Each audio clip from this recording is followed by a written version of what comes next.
The mana calculation fan is simple. Massive thing weighing thousands of kilos. You pour mana into it, and the faster it spins, the more mana you have. Average score on the Hunter exam, 1,513 spins. The all-time record, 4,022. And our boy is about to shatter it. Today is the big Hunter's exam day. Every student is anxious because this can change their life. 100-meter dash. Average is 3.6 seconds. Record is 2.7. Our boy crosses in 1.2. 3,000-meter run. Record sits at 3 minutes, 17 seconds. He clocks 1 minute 17. Bro lapped the record holder. Push-ups and bench press, all gone. Every physical test on the board broken. Bro is on that Saitama streak. Students who used to mock him are now glued to the windows like it's a zoo exhibit. Then comes the fan. Here's the thing. For 3 straight years, every mana test he ever took showed the same result. 0. Couldn't even move the dial, couldn't make the fan twitch. He'd stand there straining with everything he had while the whole class laughed. But now he's focused, because things changed. He places his hand on it. The fan starts spinning slowly, making its first turn. Then in a split second, it jumps to 1,020. Pure dense mana starts dissipating like crazy. The numbers climb to multiple nines while people are sent flying by the sheer force, until boom. The entire mechanism rips off the base, flies across the field like a giant blade, and crashes straight into the headmaster's office. Inside that office, the headmaster dives under his desk. Beside him sits Midori, the literal strongest hunter on Earth, and he's the only one in the room laughing, because the last person to ever get an immeasurable score on this exact test was him. So how does a guy who failed 3 years straight suddenly match the world's strongest hunter on his own exam? Before today, this boy, Kanagi Minato, was a joke. Rewind to yesterday. The whole class is jumping around celebrating their hunter exam results. Broke is sitting in the back, staring at his phone, watching the same word load on his screen for the 3rd year in a row. Failed. Tears start dripping down his face while everyone around him is screaming with joy. He carries the crest of the chosen ones, a mark on his body that's supposed to scream destiny. To make it worse, his classmates notice him crying and immediately start mocking him. Then comes Hizaki, A-rank hunter, golden boy of the academy, the dude who killed a dragon in 1 slash and gets documentaries made about him. To Hizaki, our boy is a wallet. Spent a full year stealing his lunch money, beating him up in private, and milking him dry. And in front of the cameras, Hizaki tells the reporters that he's been helping our boy, that the protagonist keeps begging him for money and getting in the way of his training. The reporters eat it up. They praise Hizaki like a saint while bro stands there shaking, forced to smile and thank his abuser on national TV. Then Hizaki invites him to the founder's mausoleum that night, says he'll arrange a retest. Bro shows up, and of course it's a setup. Hizaki's whole crew is digging up the mausoleum like grave robbers, looking for relics. Bro tries to fight, gets folded in 1 punch. Then Hizaki does the most cartoon villain move ever. Picks our boy up, drags him to a cliff, mocks his dream of being a hunter, asks his name one last time just to flex that he never even bothered to learn it, then drops him. Bro plunges into the river thinking this is genuinely the end of his story. But the second he hits that water, light, voices, figures with no faces, the 106 founders, the same legendary heroes from the books he memorized as a kid. Their souls were sealed in that mausoleum the whole time, and Hizaki accidentally cracked the seal by yanking out the relics. They look at the crest of nothingness on his body and tell him the truth. The mark is empty by itself, but it can hold anything. They offer him a contract. Pick 1 founder, inherit 1 skill, magic, swordsmanship, alchemy, archery, choose. Bro says no. He doesn't want to be a copy of anyone anymore. He wants all of them. The founders go silent. They tell him no human body can hold that much, but the crest of nothingness opens up like a black hole and starts pulling all 106 of them inside him. Turned himself into a one-man hall of legends. He shoots out of that river like a missile, lands right in front of Hizaki and his goons, picks up a small branch off a tree, a literal twig. Hizaki's A-rank swordsman bodyguard charges, screaming about how MC should feel honored to die by his blade. The moment he passes our boy, blood erupts from his own body. Rucker got cut down by a tree branch he never even saw move. The mage of the group starts casting a spell. Our boy fires back with Thunderbolt Hadad, high-tier magic, no chant, and blasts straight to the ground. Hizaki can't believe it. Stories start flooding back into his head. The legend of a swordsman who beat 10,000 soldiers with a wooden stick. The wizard who could cast without saying a word. Rupp punches Hizaki in the face so hard he goes flying. But that punch wakes something else up. The relics Hizaki ripped out of the mausoleum weren't just treasures. They were a seal. And Hizaki just released a tower-tier sealed boss monster. A massive shadow demon climbs out of the bag. Aura so heavy that all the way in the city, sec-rank hunters drop to 1 knee. The thing locks onto Hizaki and crushes him in 1 tentacle. Now it's just our boy and a beast that's far beyond S-rank. With 106 legendary souls, he's got the founders inside, but his body still can't keep up with their full power yet, so he runs. He grabs a fallen sword, climbs, dodges, lets each founder take turns guiding his movements. The 10,000 manslayers blade work, the great wizard's lightning, the archer's aim. One by one they pour through him. Each switch makes him stronger. The fight ends with the swordsman taking control and slicing the demon clean in half with the legendary one-handed wave-cutting blade. Across the entire city, every hunter felt that aura. Even Midori, the strongest awakened on the planet, drops what he's doing to ask who killed an S+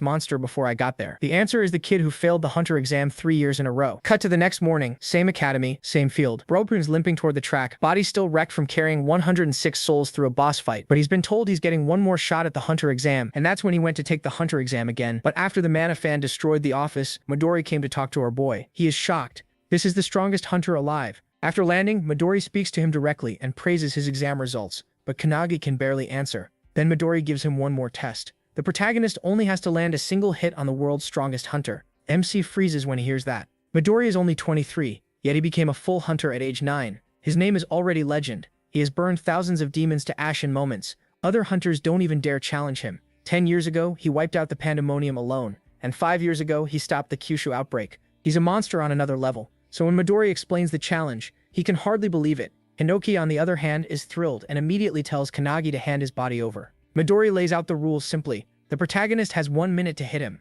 Win or lose, there will be no punishment. Midori will only strike once every 10 seconds, so the match stays fair. There is no reason to hold back. MC can use any skill or any weapon he wants, while Midori won't use his own techniques.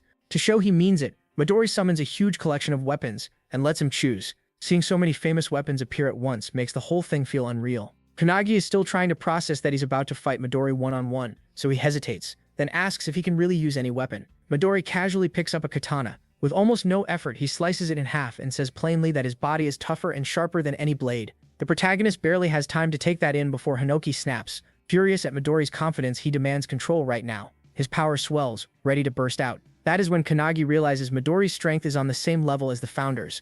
Against someone like that, he has almost no chance. Even so, he knows he can't waste time hesitating. By now, all the students have gathered to watch the fight. Without any warning, Midori starts the countdown with a small smile, signaling the test has begun. Kanagi grabs a sword and rushes straight at him. Hinoki asks if he's really planning to fight alone and says that's not fair, but MC ignores him and keeps going. He knows borrowing the Founder's power would be easier, but if he wants to become a legend, he has to do it with his own strength. He swings at Midori, but Midori avoids it with barely any movement. He keeps attacking, while Midori casually stays on his phone, asking what social app he uses and joking that this is definitely going viral. The students are stunned that Midori can dodge every blow without even taking the fight seriously. Still, Kanagi refuses to stop attacking. Then one student notices something strange in the way he moves. The protagonist raises his sword, fakes a downward slash, then switches fast into a horizontal strike aimed at Midori's feet and throat. The move is perfect, and Kanagi is shocked by how naturally his body responds. He also notices he isn't getting tired. That makes him wonder if this is another effect of the Founder's power. But Midori suddenly puts a finger against MC's head,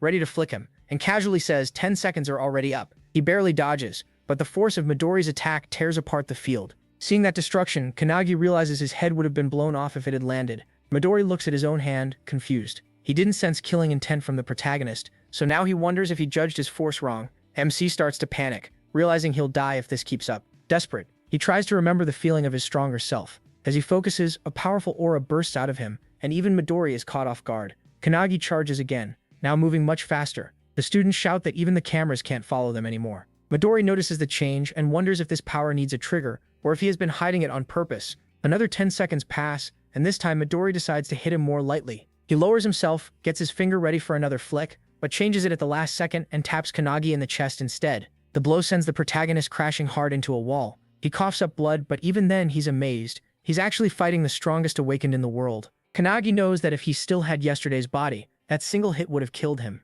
Instead of scaring him, that thought makes him smile, because it proves he's getting stronger.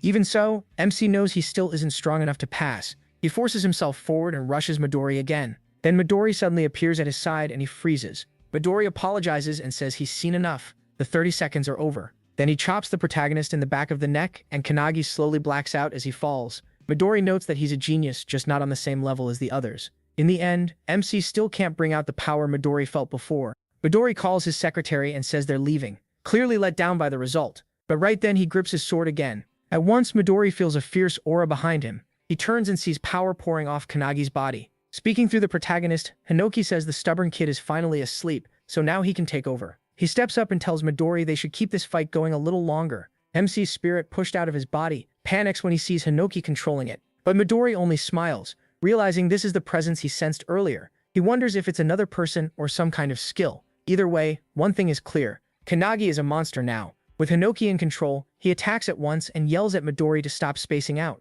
Midori instantly sees the difference. The movements, speed, and power have all jumped to another level. A blade suddenly slices toward Midori's face, and he barely ducks under it. Kanagi swings again, making Midori jump back to open space between them. Still surprised, Midori watches as the protagonist sets up another strike in a flash. The next slash comes fast, but Midori lowers himself just in time, and the hit slams into the building behind him instead. The students inside panic when they realize how close that was. Midori sees that Kanagi's swings are now hard to read, though he can still follow the flow behind them. Hinoki laughs and says that's the kind of skill it takes to beat an S rank like him. Midori raises his hand again, planning to put MC to sleep one more time, and points out that only 40 seconds have passed. But he bursts forward with crazy speed, swings, and shouts that Midori won't touch him. Midori springs back to dodge. He laughs, impressed by Kanagi's skill. The students can barely believe it. Midori is being pushed on defense. The protagonist calls him boring and tells him to stop holding back. He warns Midori not to look down on him or he'll get beaten up. Then he jumps in again without hesitation.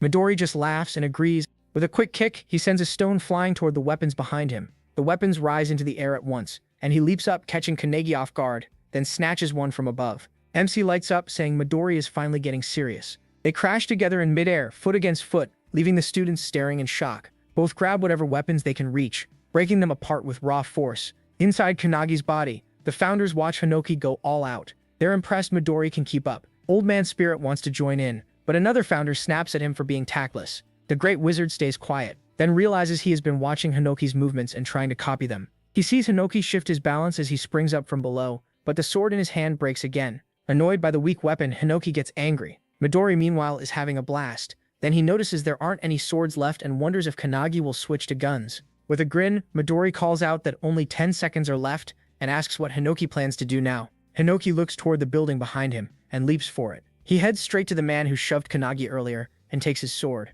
At that moment, Midori closes in and throws a punch at Hinoki. The hit blasts against the building with a huge boom, but Hinoki dodges in time and appears right in front of Midori. They go right back into their midair exchange. Midori yells that this is fun and says they should keep going a little longer. Meanwhile, the students realize the building is about to collapse. As the fight reaches the rooftop, Midori's secretary watches calmly. Midori puts his hand on a huge fan, gripping it hard enough to crack it. He rips it free and points it at Hinoki. Then he hurls it at him, but Hinoki, using his one-handed sword, cuts through it with his dice-style sword art. The fan bursts into tiny pieces, and Midori excitedly praises his skill. Hinoki doesn't wait and throws his sword at Midori next. To Midori's surprise, the sword shatters on impact. Midori lifts his hand, aims at him, and calmly says 60 seconds have passed. Then he slams Hinoki down with a palm strike. Hinoki clicks his tongue, but before he can move, Kanagi suddenly jumps onto his back and shoves him toward the other founders. As Midori's attack closes in, the protagonist gently guides it off to the side and avoids it. That move stuns both Hinoki and Midori,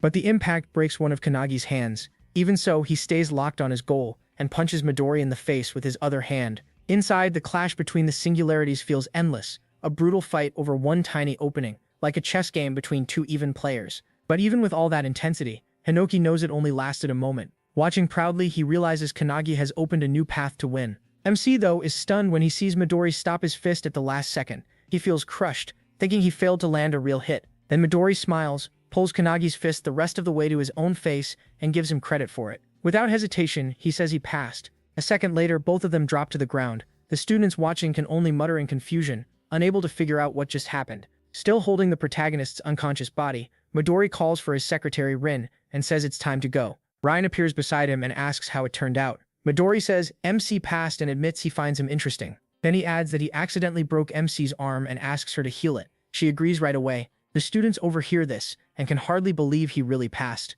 Then it hits them. The protagonist actually punched Midori. Cheers explode all around and the noise wakes the protagonist up. As Ryan heals him, she tells him not to move. He listens and thanks her. She also congratulates him for passing. Still stunned, Kanagi sits up and asks if he really managed to hit Midori. Before he can think it through, Midori suddenly appears beside him, amused. He doesn't drag it out. Midori just says a pass is a pass. He admits he started taking the fight seriously, once MC kept attacking. Midori praises him too, saying, dodging his strongest attack and moving like that was impressive. He tells Kanagi to be proud of what he did. He settles down and accepts the praise. Then he immediately moves on to the next thing, asking what happens now that he passed. The question catches Rin off guard, and she looks to Midori, who seems just as unsure. Later that night, back at home, Kanagi helps his mother clean while she gets food ready. She casually asks how many guests are coming, and the protagonist, not really sure, says maybe just one. His mother says it's been a huge day. Kanagi passed the hunter exam and even caught Midori's eye. She tells him she always believed he could do anything if he kept working hard. MC quietly takes in her words and appreciates them. But then she worries about someone so famous coming to their home and jokes that he might mistake it for a doghouse. He quickly shuts that down, saying Midori isn't like that. After helping out, he finally drops onto his bed, still thinking about everything that happened. His eyes land on the card Midori gave him, and doubt creeps in. He can't stop wondering why Midori seems so casual about all this. His mind drifts back to earlier, when Rin twisted Midori's leg after the fight. He still remembers Midori's scream and Rin snapping at him. Back then, Midori told the protagonist that winning meant he had agreed to become one of his comrades. Confused, the protagonist denied ever saying that, and Rin tightened her grip on Midori's leg. Midori then told MC there were too many people watching, and suggested coming to his house that night to talk properly. He said he'd explain his choices and tell him who their real enemies are. Kannagi keeps wondering who those enemies could be, since the tower was already destroyed by the founders and hunters are supposed to deal with the monsters from the dimensional crack. He wonders if something else is going on, but soon falls asleep. A sudden shout from Hinoki jolts him awake. He sees Hinoki and the founders in his room. Confused, he asks why they're here and what's going on. Hinoki only says they were talking and just finished. Still confused, Kannagi quickly covers himself and nervously asks if they decided who gets his body. Before Hinoki can answer, the doorbell rings. The protagonist apologizes, assumes it's Midori, and says they can talk later. He heads for the door, but the darkness around him feels wrong. Then, to his horror, he finds his mother collapsed on the floor. Panicking, he calls out to her and rushes over, but stops when he notices someone sitting in the kitchen. The stranger is eating the food she made, praising it while acting like nothing is wrong. In a mocking voice, the man says Kannagi should train his mother better and that they need higher quality food if they want to impress guests. MC demands to know who he is and what he did to his mother. The man doesn't care. He tells him to watch his mouth and introduces himself as Heitani Goru, an S-rank hunter and one of Midori's comrades. Then he orders him to grab his luggage because they're moving to the base. The protagonist boils with rage and throws a punch at Heitani at once, but Heitani dodges easily and appears behind him, asking if MC is picking a fight. MC says nothing. He thinks about his mom promising to raise him proudly on her own after his father died. He remembers her old beat-up shoes and how she kept telling him to spend money on new sneakers for himself instead. He also remembers her congratulating him earlier and saying she'd make his favorite tonkatsu for dinner.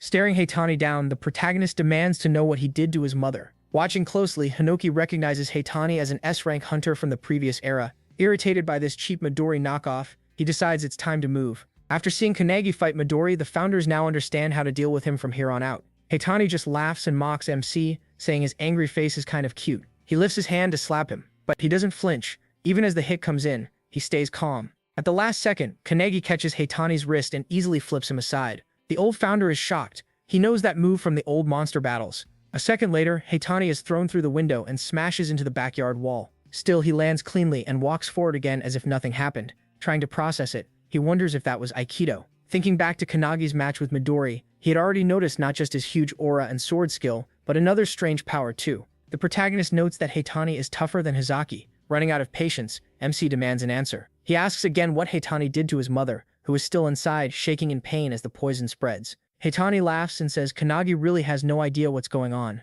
Then he finally admits that his mother was in the way, so he knocked her out with poison. Smirking, Heitani adds that if she's lucky, the damage might stay minor. He coldly says he doesn't understand. That makes Heitani look at him, confused. The protagonist asks why they'd hurt the family of someone they want as a teammate. Heitani laughs at the word teammate and suddenly appears behind him to attack. Kannagi barely dodges, but Heitani keeps coming, saying MC was never going to be their comrade, just a puppet forced to obey. He says once his loved ones become hostages, he will have no choice. Then he calls him naive. Before the protagonist can respond, Heitani stomps on his foot and cuts him, sneering as he asks if he was right. Kannagi jumps back and feels his cheeks start to burn. When he touches it, he realizes the poison is already spreading. Grinning, Heitani shows the poison needles on his fingers and says it's already inside MC. He explains that his skill, Phantom Bug's Poison Deadly Vision, lets him make dozens of poisons from his own body. He complains that this job is annoying. If he wanted, he could spread deadly gas across 5 kilometers, but he can't do that in the middle of the city. Then he warns Kannagi that the poison will kill him in 1 minute,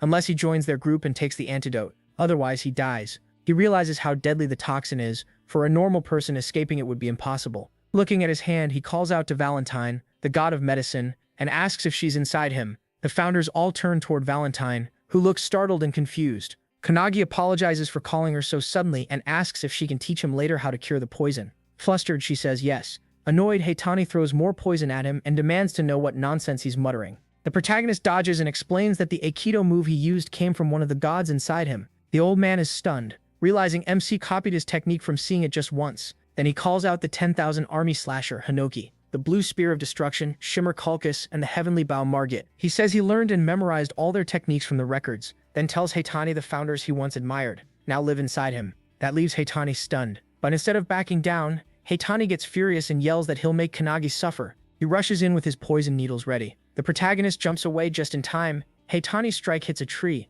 and it instantly withers and dies. He attacks again, shouting that if Kannagi kneels and begs, maybe he'll get an antidote to ease the pain. Once the agony takes over, he'll never be normal again. His mind will break, but MC says nothing and waits for the right moment. Just as Heitani reaches him, he slides aside and presses a palm into his chest, using the fist of Saint Wontak. The blow makes Heitani cough up blood, which shocks Wontak inside him. The impact launches Heitani into a streetlight. Kannagi follows with a kick using the feet of Light Alerson, sending him flying even farther. Alerson is stunned by the force, but Heitani still gets back up fast. In the next instant, he's right in front of the protagonist again, striking with both hands. Kannagi slips through the attack and snaps some of the needles, then drives the sharp beak corral into Heitani's stomach. Next, MC slashes him with Dragon's Claw, Rowan's skill, leaving Rowan shocked inside him. When Heitani grabs him, he uses the flipper of Lilac and whips Heitani through the air. As he's tossed around, Heitani can't understand what's happening. The poison should have blurred Kannagi's mind and hit his nerves by now, yet he's still fighting at full strength. Then the protagonist activates the Magus of Truth,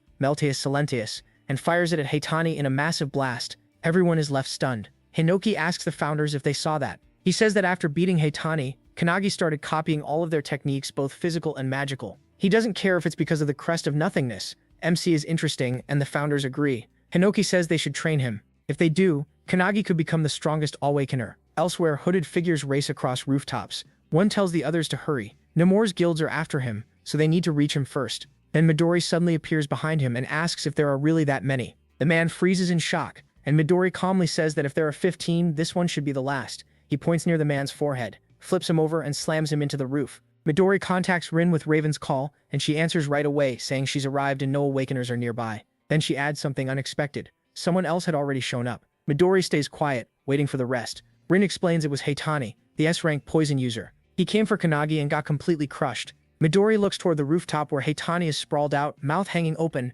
and wonders what on earth happened. A little later, they reach the protagonist's house. Grinning, Midori praises him and admits he never thought the protagonist would beat an S-rank hunter. Then he quickly asks if the poison got him. MC rubs his cheek and gives a small awkward reply. Both he and his mother are okay. Hinaki folds his arms and reminds him that without Valentine, he wouldn't have survived the night. At her name, Valentine groans tiredly. Hinaki gives her credit anyway. Solving it all in 5 seconds is impressive. Valentine shrugs and says it wasn't hard. Since the poison maker was right there, she just took some blood samples and made the antidote. Midori lets out a breath, apologizes for arriving late, and tells him he's already set up protection against the many groups now targeting him because of today's video. Still trying to catch up, Kannagi asks the one thing bothering him most. Was Heitani lying about being Midori's ally? Midori immediately says yes. Lots of people use his name for their own gain. With that cleared up, he turns to Rin and asks if she's done. Right on cue, she appears beside him and says all the damage has been fixed. The protagonist stares at his restored house, shocked to see the window and backyard wall back to normal.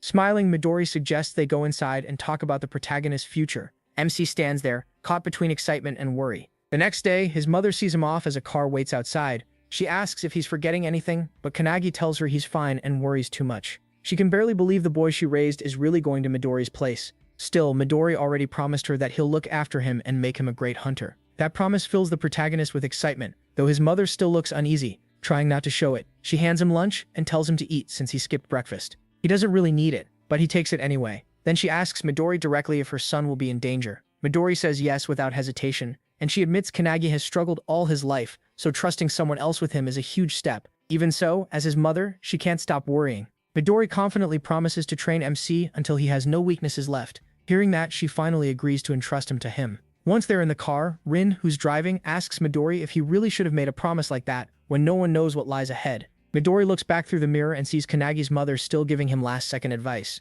She tells him how to wash his clothes and reminds him not to sleep naked or he'll catch a cold. Seeing all that worry, Midori quietly hardens his resolve to do his best. Meanwhile, the protagonist fights back his emotions and says his final goodbye. Just before getting into the car, his mother reminds him to come home for New Year's. As they finally drive off, Midori asks if Kannagi is okay. MC admits he had to hold his feelings in pretty hard. Midori leans back and tells him to do whatever he wants, eat or get some rest. The protagonist glances over and notices the lunch boxes his mom packed beside him. He opens one, still thinking about what she said. When he lifts the lid, his gaze falls on a tiny good luck note placed on top of the pork cutlet. That small message hits him harder than he expected. For a second, he thinks about everything his mother has done for him. Grateful and close to tears, he starts eating. Rin and Midori look at each other but say nothing, letting him have the moment as the car keeps moving. When they arrive, Kannagi is stunned by the anti-prophecy headquarters. Midori greets him and says only a small number of Awakeners are ever allowed inside. That makes the whole thing feel even more real, and MC is briefly overwhelmed by what he's stepping into.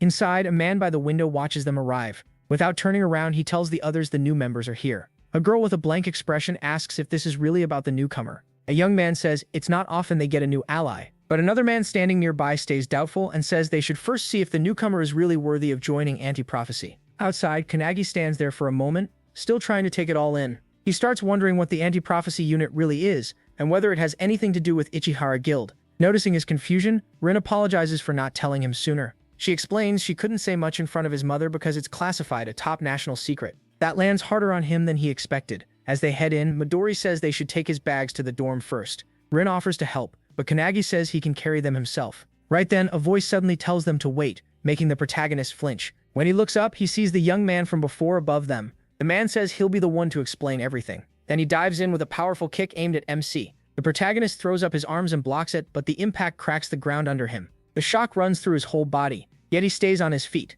The man looks impressed and gives him a quick word of praise. Caught off guard, Kannagi asks who he is. The man steps back, drops lightly to the ground, and introduces himself as Hanada Hikotaru, a member of the Anti-Prophecy unit and now his comrade. Before he can even process that, Hanada makes it clear he's here to explain everything. Midori doesn't look bothered at all. He casually asks Rin for tea, and she pours him a cup while the fight goes on. He watches calmly, then asks Hanada what exactly he's doing. Hanada says it has two goals: introduce Kannagi to the Anti-Prophecy unit and test what he can do. That answer only makes the protagonist more unsure about what kind of test this really is. Without another word, Hanada fires off another fast kick. MC blocks again with both arms, holding his ground. Even while attacking, Hanada starts explaining how the Anti-Prophecy unit began. Kannagi listens, but he has a hard time believing Hanada plans to explain everything while fighting him. In the middle of it, Hanada pauses just long enough to ask his name. He answers right away, Himinato. Midori, still calmly drinking his tea, thinks about how many times the protagonist has been tested, first by the academy, then by Midori himself, then by an S rank, and now this. He turns to Rin and wonders if Kannagi is always going to be judged like this. Rin calmly says it can't be helped. MC is the talent Midori personally found. Hanada keeps throwing kick after kick, and MC keeps blocking them with his hands. At one point, Hanada asks him what a hunter's role is. He answers at once. A hunter's job is to destroy the monsters that come out of dimensional cracks. Harna gives him a thumbs up and says that's right. He compares it to pest control, then suddenly drops low and asks a new question. What dangers exist outside dimensional cracks? The question throws Kannagi off. He asks Harna what he means by other dangers. Harna's face turns more serious, as he says the world has threats even worse than dimensional cracks. He brings up events like the Pandemonium 10,000 Demons Castle from 10 years ago and the Great Outbreak of Kyushu from 5 years ago. Kannagi recognizes them right away as massive dimensional break disasters. Before he can answer, Hanada rushes him again. Instinctively, the protagonist lifts his arms and blocks. Even so, the force sends him sliding back. Hanada praises him for remembering those public disasters, then says MC will learn much more about them once his academy training starts. He steadies himself, but before he can react, Hanada is suddenly above him. An axe kick comes crashing down. The protagonist barely dodges in time. Hanada's foot slams into the ground instead, and a nearby tree is split clean in half. The protagonist is left stunned by the power behind it. Hanada straightens up and keeps talking. Those events, including the Tower of Malevolence from 300 years ago, weren't just disasters. They were invasions from another dimension. MC struggles to believe it. This isn't just old history. It's still part of their world now. Hanada steps closer and says he doesn't understand why today's Awakeners seem weaker than the ones from the Tower era. Very few can match the Founders, and that worries him. Kannagi finally asks the question on his mind. What are they supposed to do? Hanada answers firmly. That's why the Anti-Prophecy unit exists. People who can see these threats coming don't tell the public. They only warn the elite who can deal with them. And Hanada says those elites are the members of the Anti-Prophecy unit. Midori and Rin smile at that. He realizes their job is to stop those prophecies before they happen. Hanada then tells him that, starting today, he's officially one of them. Since he's the first person to block Hanada's kicks over and over,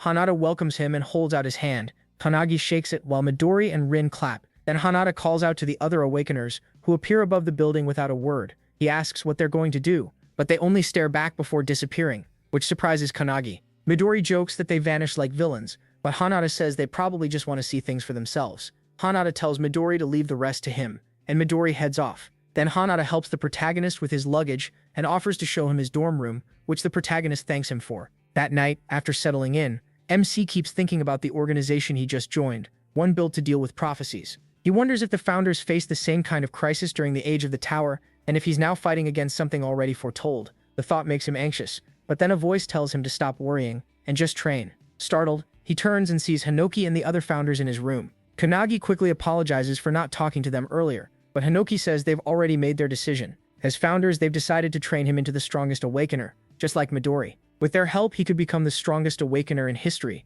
one of their disciples. Kannagi is shocked and asks if they really want him as a disciple. Hinoki nods and says yes, adding that it's a good idea. Then Hinoki jokes that it might turn into a battle royale between the founders, and he quickly asks them not to fight over him. Hinoki explains that things did start that way, but after watching him more closely, they changed their minds. Instead of using his body for their own goals, they became more interested in training him. Hinoki says that when the protagonist fought the poison user, he copied all of that person's moves, even if he couldn't use them at the same level. Still, he picks up the basics incredibly fast. Hinoki asks if Kannagi understands how important that is, saying it may be tied to his crest of nothingness. But even more than that, his learning speed is what makes him special. Hinoki says that talent may be greater than any gift the founders have. As Hinoki talks, MC feels tears gathering. He remembers all the disappointed looks from past trainers, the ones who said he seemed talentless. Until now, nobody had expected anything from him. It almost feels unreal, especially after being treated like garbage and bullied for failing the hunter qualification test 3 times. He remembers his classmates laughing and telling him to quit.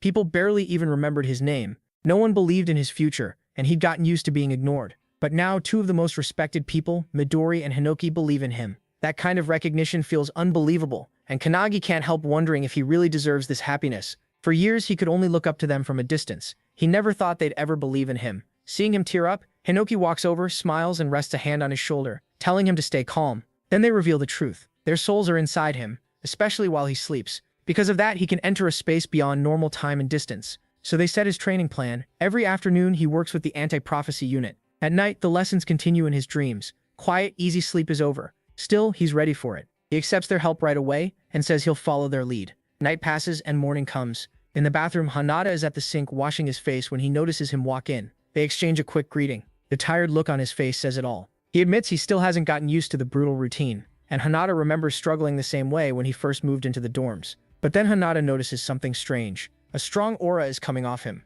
That instantly grabs his attention. On instinct, Hanada throws a fast kick at him. He casually ducks, spits out the water in his mouth, and avoids it with no trouble. Then he walks off, saying he has no energy for this first thing in the morning, and he's going to the cafeteria. Hanada is left stunned. His kick was faster than yesterday, but it still got dodged like it was nothing. A little later in the cafeteria, Hanada finds a place to sit and walks over to a woman eating fruit, asking if he can join her. She gives a short yes. Hinoki sits across from her and motions for him to sit next to him. He remembers this woman was introduced yesterday as one of Hinoki's teammates. Still, she stays cold and formal, making it clear she doesn't really want him there. Even so, he greets her and tells her his name. She shuts that down right away. She doesn't care what his name is, and she won't bother remembering it. Pointing her fork at him, she says she'll learn his name only after he proves himself. Until then, training comes first, and he's going with her on a mission to stop a prophecy. That prophecy goes back to 1945, when a book was found in Antarctica, buried 3,000 meters under the ice. It was called the Book of Doom. The writing looked childish, but what it said was terrifying.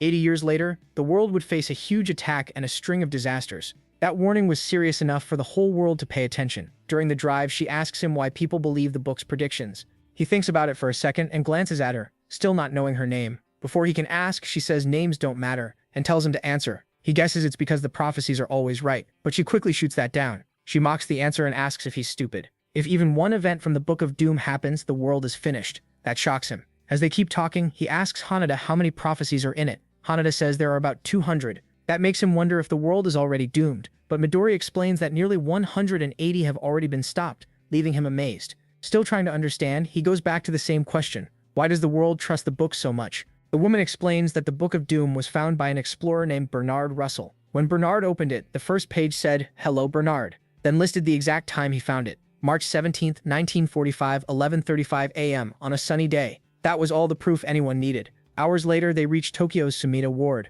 where a mid-level dimensional crack has opened. As they get close, guards stop them and say the area is restricted. They rush past so fast the guards can only stare. When he hesitates and asks if this is really okay, Hanada says yes. The woman starts explaining the bigger danger. Disasters like World War III, the dark side of the moon, the invasive pandemic, and the floating trees are all treated as emergency cases. One of the worst was the pandemonium outbreak, which Midori managed to stop. And while the Book of Doom is famous, it's only one of many grimoires hidden around the world. The anti-prophecy unit was created to gather info, study those predictions, and act before they happen. Their work covers several threat ranks. Rank 3 can wipe out one or more regions, Rank 2 becomes a national crisis, and Rank 1 threatens the entire planet. As he listens, the truth starts to sink in. Alarmed, he asks if these missions are really all on them now. She calmly says that's exactly what comes with joining the anti-prophecy unit. Soon after, Kisaragi and his team see them crossing the caution line and hurry over. Thinking they're civilians, Kisaragi tells them to turn back because it's too dangerous. She brushes him off and says today's prophecy is a rank 3 case. She explains that the crack may look like a normal intermediate B rank gate, but it's actually a far worse rank 3 disaster called Yellow Journal. She's sure it's about to grow. Right then, the crack starts expanding fast. Kisaragi turns, his eyes going wide in fear as the rift tears fully open, and monsters start flooding out. He immediately orders his squad to get ready. But the monsters crush them almost at once, cutting through his men with ease. Panic hits him as even B and C rank hunters fail to hold them back. Then he feels something even worse, the crushing pressure of a boss monster. When he sees the newcomers moving in, Kisaragi tries one more time to stop them. She ignores him, puts her hand on the ground, and casts Trismegistus. At once, spears burst up from below and skewer the monsters in a brutal instant. Hanada jumps in too. He tears across the field at high speed, dropping enemies one after another with clean, controlled strikes. Kisaragi can only stare. He thought his S-rank strength was impressive, but these two are on another level. He has no idea who they are. Then the woman tells Kisaragi to fall back. To them, he's the civilian here. His eyes drop to the mark on her hand, and he freezes. They aren't random fighters, they're government agents. Before he can think any further, a giant hand bursts out of the crack and tears it wider. A massive beast steps through, Jilia Ulner, a monster beyond S-rank giving off crushing pressure. The woman rushes at it without hesitation. Kisaragi yells for her not to be reckless, but she doesn't stop. The two of them attack together without fear. Hanada fires off a string of kicks at the beastman, then realizes in shock that they do nothing. Its anti-physical armor blocks the hits completely. He has to pull back as it lunges at the woman. She quickly gathers energy for a counter, but Kanagi suddenly appears between them and catches the attack with his bare hand. The beastman explodes from the impact. Everyone is stunned. When the shock clears, Hanada realizes it was a penetration shock. But the real surprise is this. Kanagi just killed an S+ rank monster in one hit. Hanada can tell his strength has jumped like crazy overnight. The woman calls out that he didn't need that much force, but he already knows the best way to beat something with high physical defense is to destroy it from the inside. He learned that from Wantak, the Fist Saint, who taught him the basics of penetration attacks the night before. After that, Kanagi looks at the girl and says, since he saved her, the least she can do is tell him her name. She lights up and says her name is Akane. There isn't time to enjoy the moment. Hana turns back to the fight, boosts his body, and charges the next wave coming from the crack. Akane follows with her own attack, coating the monsters in liquid mercury before blowing it up with Mercurius Reject. Together, they push ahead, now sure that just like Kanagi said, attacking from the inside works much better. Ready to keep going, Akane signals Hanaod, and both of them charge straight for the crack. Behind them, Kisaragi can only watch in disbelief. He knows the world inside that crack is a different realm full of unknown danger. Going in there is insane. But before he can stop them, they jump through the crack without hesitation, leaving him surrounded by dead rank monsters. One thought hits him. These two must belong to that rumored secret group. Inside the dimension, a huge swarm of monsters is waiting. Akane raises a hand and notes they're the same kind as the ones outside. Then she creates a storm of mercury spears that pins the monsters down in an instant. As he runs, Kane watches her technique and sees how powerful she really is. Now he understands why she's called the anti-prophecy unit's best area fighter. After clearing more enemies, Akane faces a giant bear monster. Just as she's about to attack, Hanada jumps in first. The bear swings its claws at him. Hanada avoids the swipe by springing onto the roof. From there, he rains down kicks from every side. Kanagi watches, impressed by how easily Hanada moves and lets out a small laugh, then suddenly freezes. He charges the bear and copies the same rapid kick combo. He asks Hanada if it looked like his move. Hanada is stunned, then grins. After bringing the monster down, they keep moving. Akane realizes the deeper they go, the fewer monsters they find. Soon, they arrive at a huge arena-like space. Then a crushing presence fills the area, warning them that something big is coming. A giant Minotaur warrior lands right in front of them. It's completely furious. This is the boss, a blind Minotaur with triple S rank power. Hanada and Kanagi are caught off guard by how huge it is. Akane, though, stays calm and asks if this is really the boss. At once, countless spears pour out from the portal. Akane tells the others to use their strongest attacks. She says she'll finish it herself. Hanada immediately starts gathering energy. In the back, Kanagi watches both of them in awe. Still, he feels their attacks may not be enough. Hanada is surprised that the protagonist doubts their best shot. Even under a storm of magic, the beast swings its huge weapon. The blow smashes the ground, opening a crater and sending shockwaves through the arena. When the dust clears, they stare in shock. The monster took their strongest attacks without a scratch.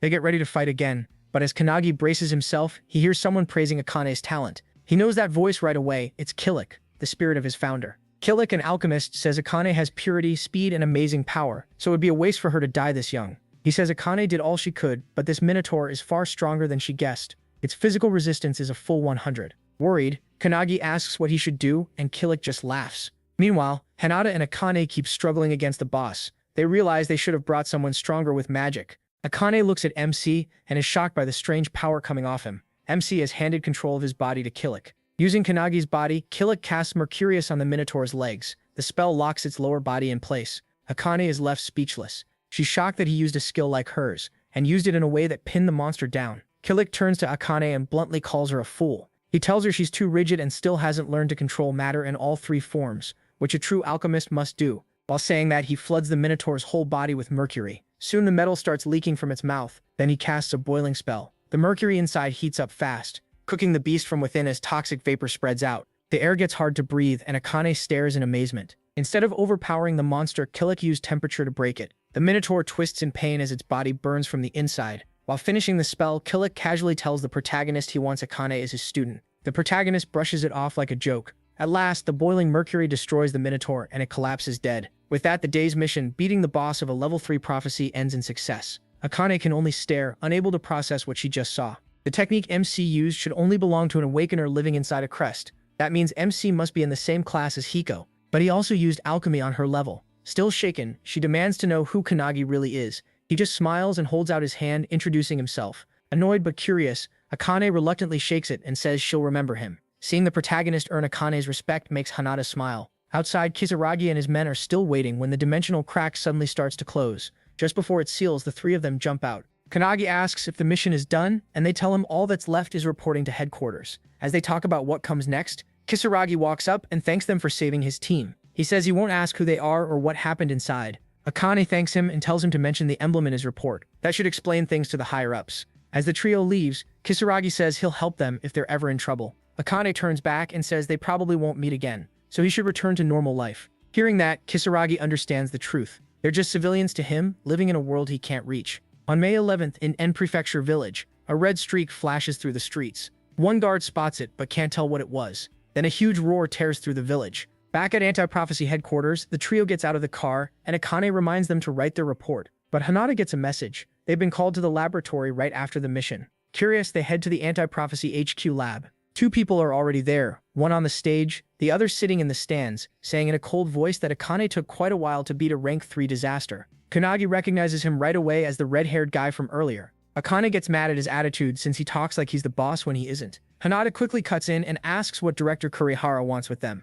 The man on the stage is the director himself. Once everyone settles, he starts a video from the analysis team. It shows a glowing red-hot chunk of charcoal. The director says it's a prophecy grimoire found in a volcanic area and studied ever since. Kanagi wonders how anyone could read a grimoire in that condition, but the director adjusts his glasses and says AI and X-rays pulled out part of the data. Most of it is still unclear, but one prophecy was readable and it directly mentions Japan. Everyone is stunned, Akane especially, because this is a prophecy they've never seen before. The director explains that anti-prophecy research gathers data from all over the world, so finding a totally unknown prophecy is rare. This case is different. The red-haired man understands at once. They're the 4 being sent to investigate. The director says he's right. This mission would usually go to the regular team, but they're unavailable. Kanagi then realizes that's why Midori wasn't there when they got back. The director orders them to leave at once and says the rest of the details will be sent by email. MC is shocked they got another mission so fast, but the red-haired man tells him he'll get used to it. He clenches his fists, feeling something much bigger is coming. This time, the whole world may be at risk.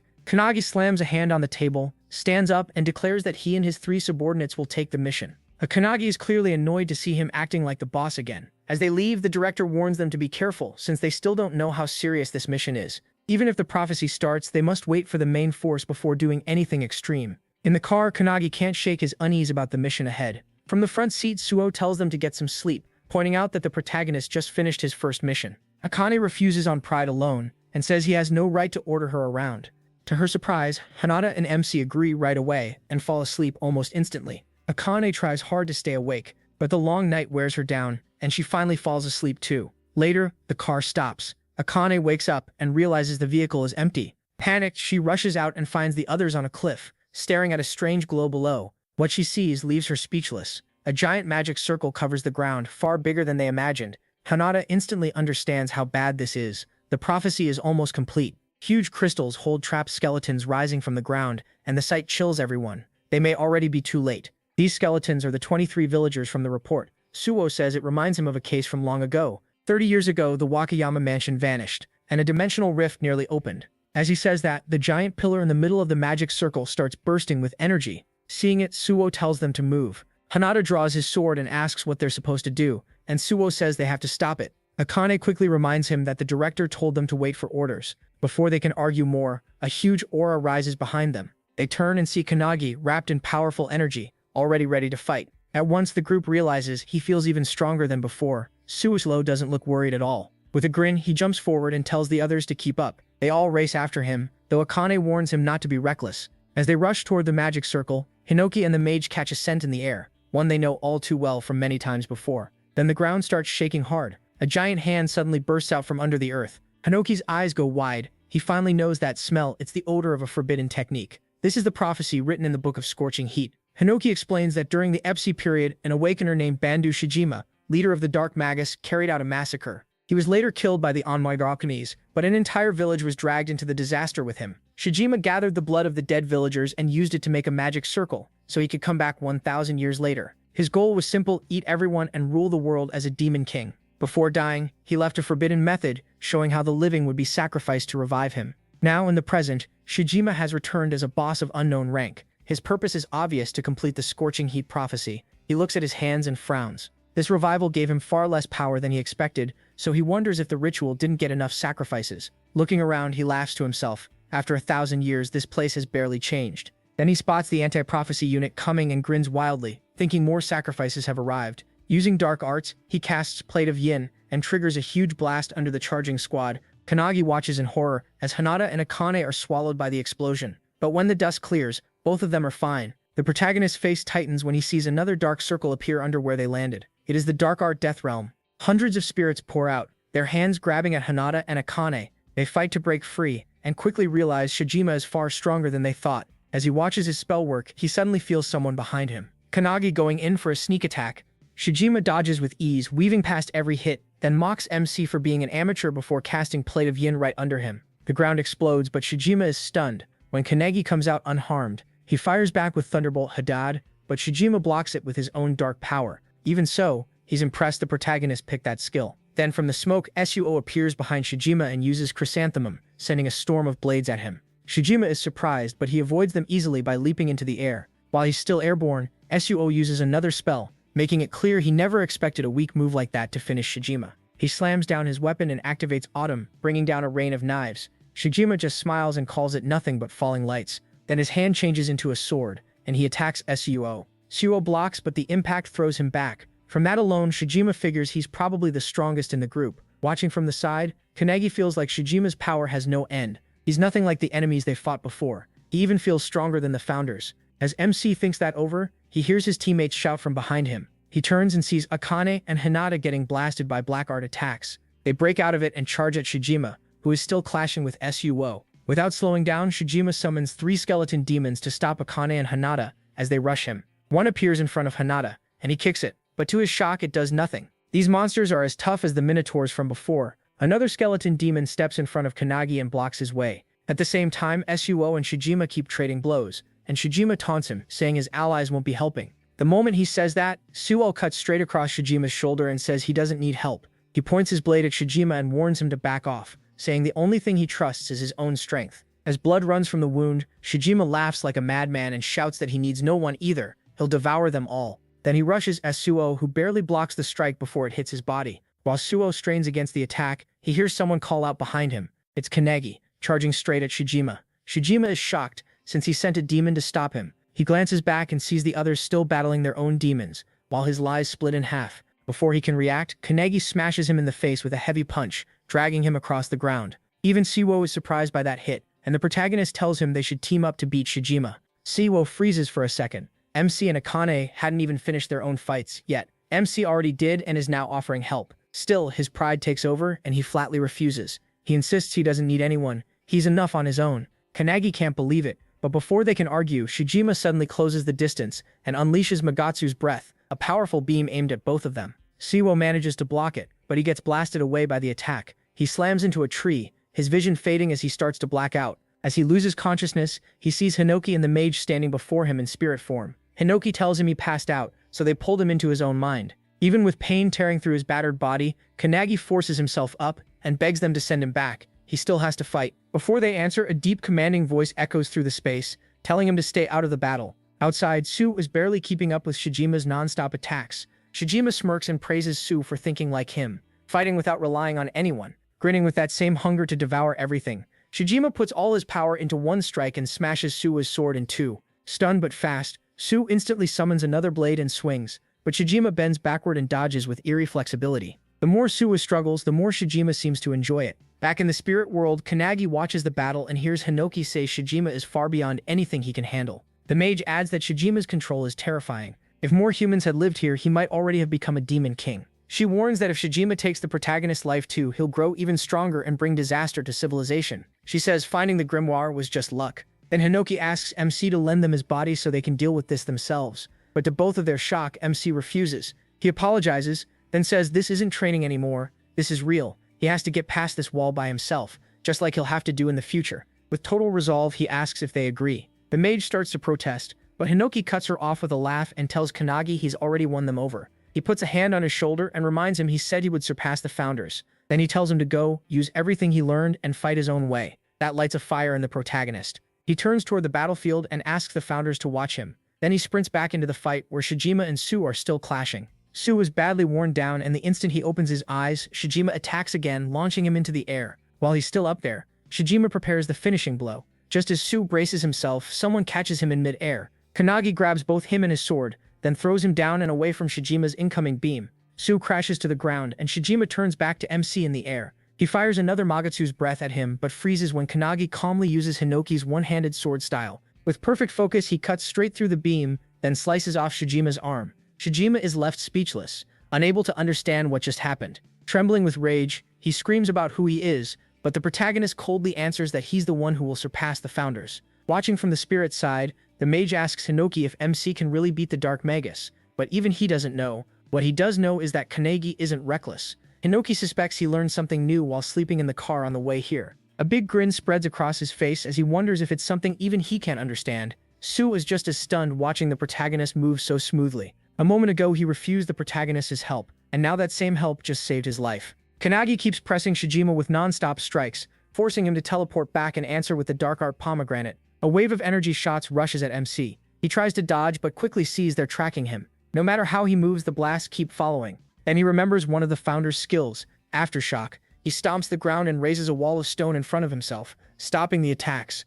Shijima is caught off guard but quickly fires another barrage. Kanagi uses the broken rock pieces to shield himself again. Seeing an opening, he combines two skills and flashes behind Shijima, but Shijima barely avoids the hit. He instantly counters with Plate of Yin and lands the blast on Kanagi. He takes the hit but absorbs most of it. Using a floating rock as a step, he launches himself back at Shijima, remembering the founder's lessons. Shijima dodges again, but the protagonist's mix of techniques leaves even him shaken. Watching from afar, the founders are stunned by how fast MC has grown and how fiercely he attacks, but Shijima still isn't done. With a dark stare, he uses his forbidden art and creates a giant skeleton through skeleton fusion. The massive creature towers over everyone, pouring out evil energy. Shijima smirks and says, "This is the end." The giant skeleton swings its huge hand at Kanagi as the founders shout for him to run, but he doesn't move. In that moment, he realizes that even at full power, he still can't beat Shijima. He needs more, something beyond his limits. Thinking back to Hinoki and the mage's training, he remembers Shining Flame, the one-handed sword style, the wave blade, and the different slashes Hinoki taught him.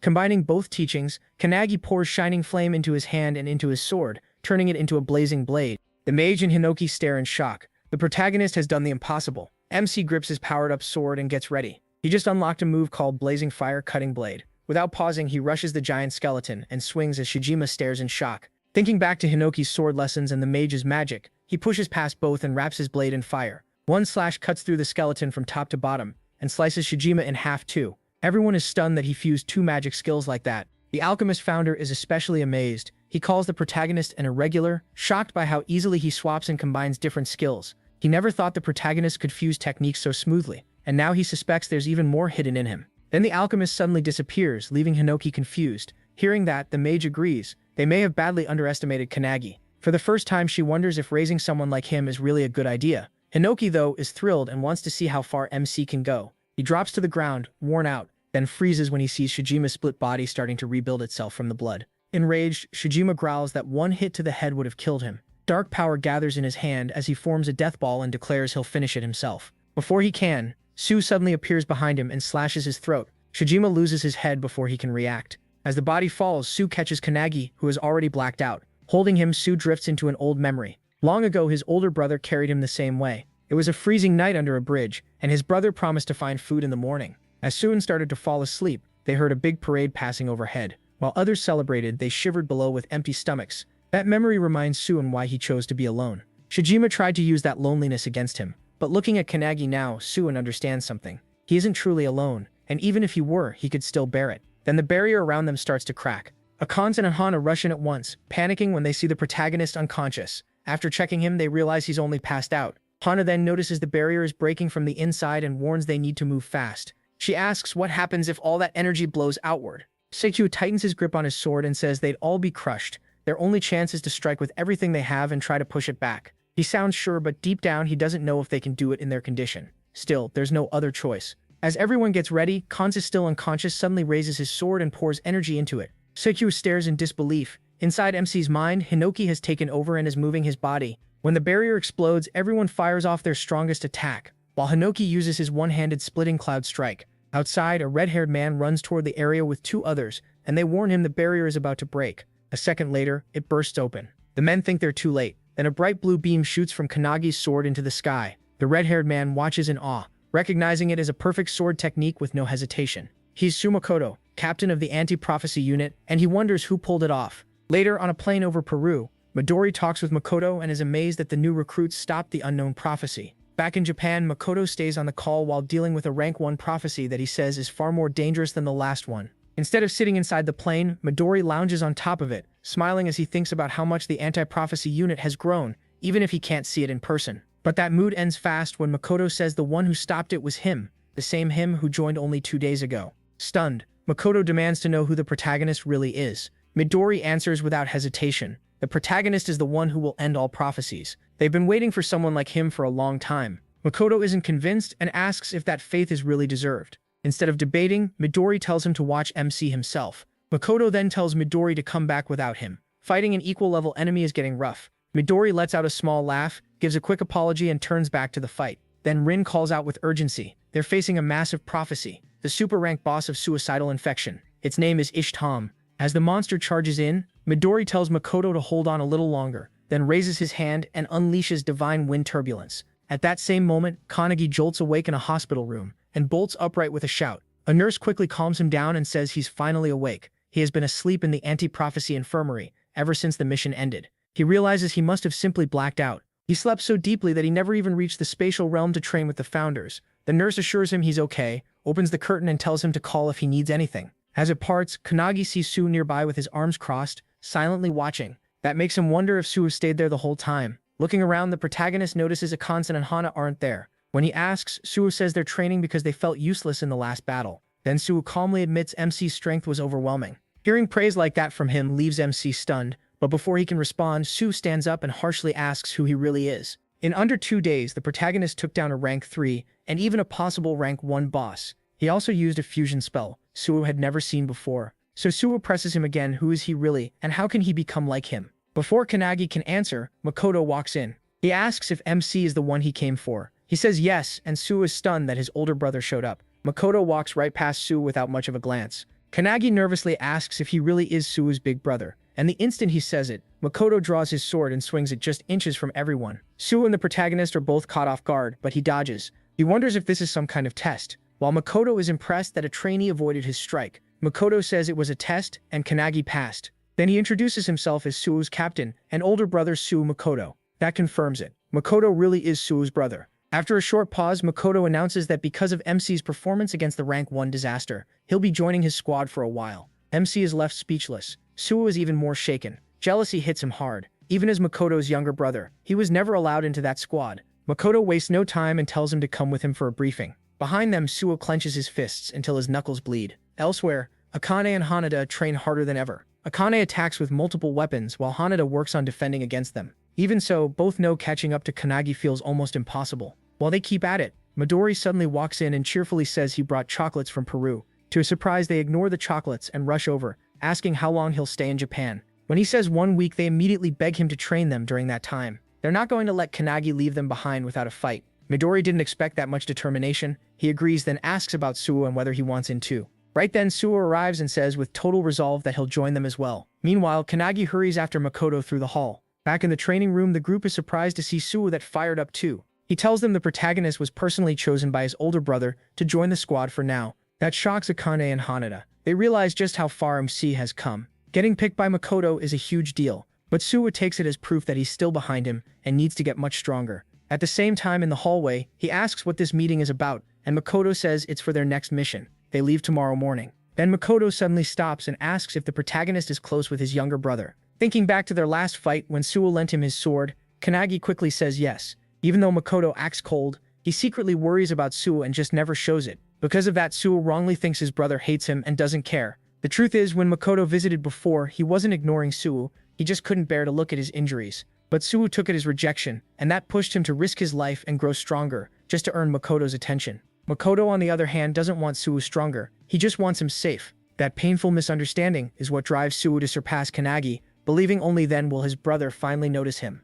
Someday he even wants to beat Makoto. MC keeps asking, and Makoto finally admits he really does care about his little brother. He finds that genuinely sweet. Back in training, Suo explains everything, and Akane says it's hard to follow. For someone who talks about beating his brother and proving himself, he still clearly respects him. As she keeps sparring with Hanada, Akane says that deep down, Suo just wants his brother's attention. Hanada thinks that's kind of touching, but Akane's comment hits Suo the wrong way and makes him snap. At the meeting, Kanagi learns the squad's 3 main rules: move fast, keep attacking, and cover your weak points. In the Counterforce division, Makoto's team is known as the strongest in battle. It stays small, at least 7 members, but every one of them is elite. Their job is taking down rank 1 and higher threats. While the helicopter carries them to the mission, Jakaru jokes that 90% of the squad's strength comes from the captain, and everyone else is just backup. Since the protagonist is only filling in, nobody expects much from him. But while Jakaru talks, Kanagi is busy looking at his phone. Jakaru calls him out, and MC quickly apologizes, saying he needs to message his friends. Jakaru asks what kind of message he means.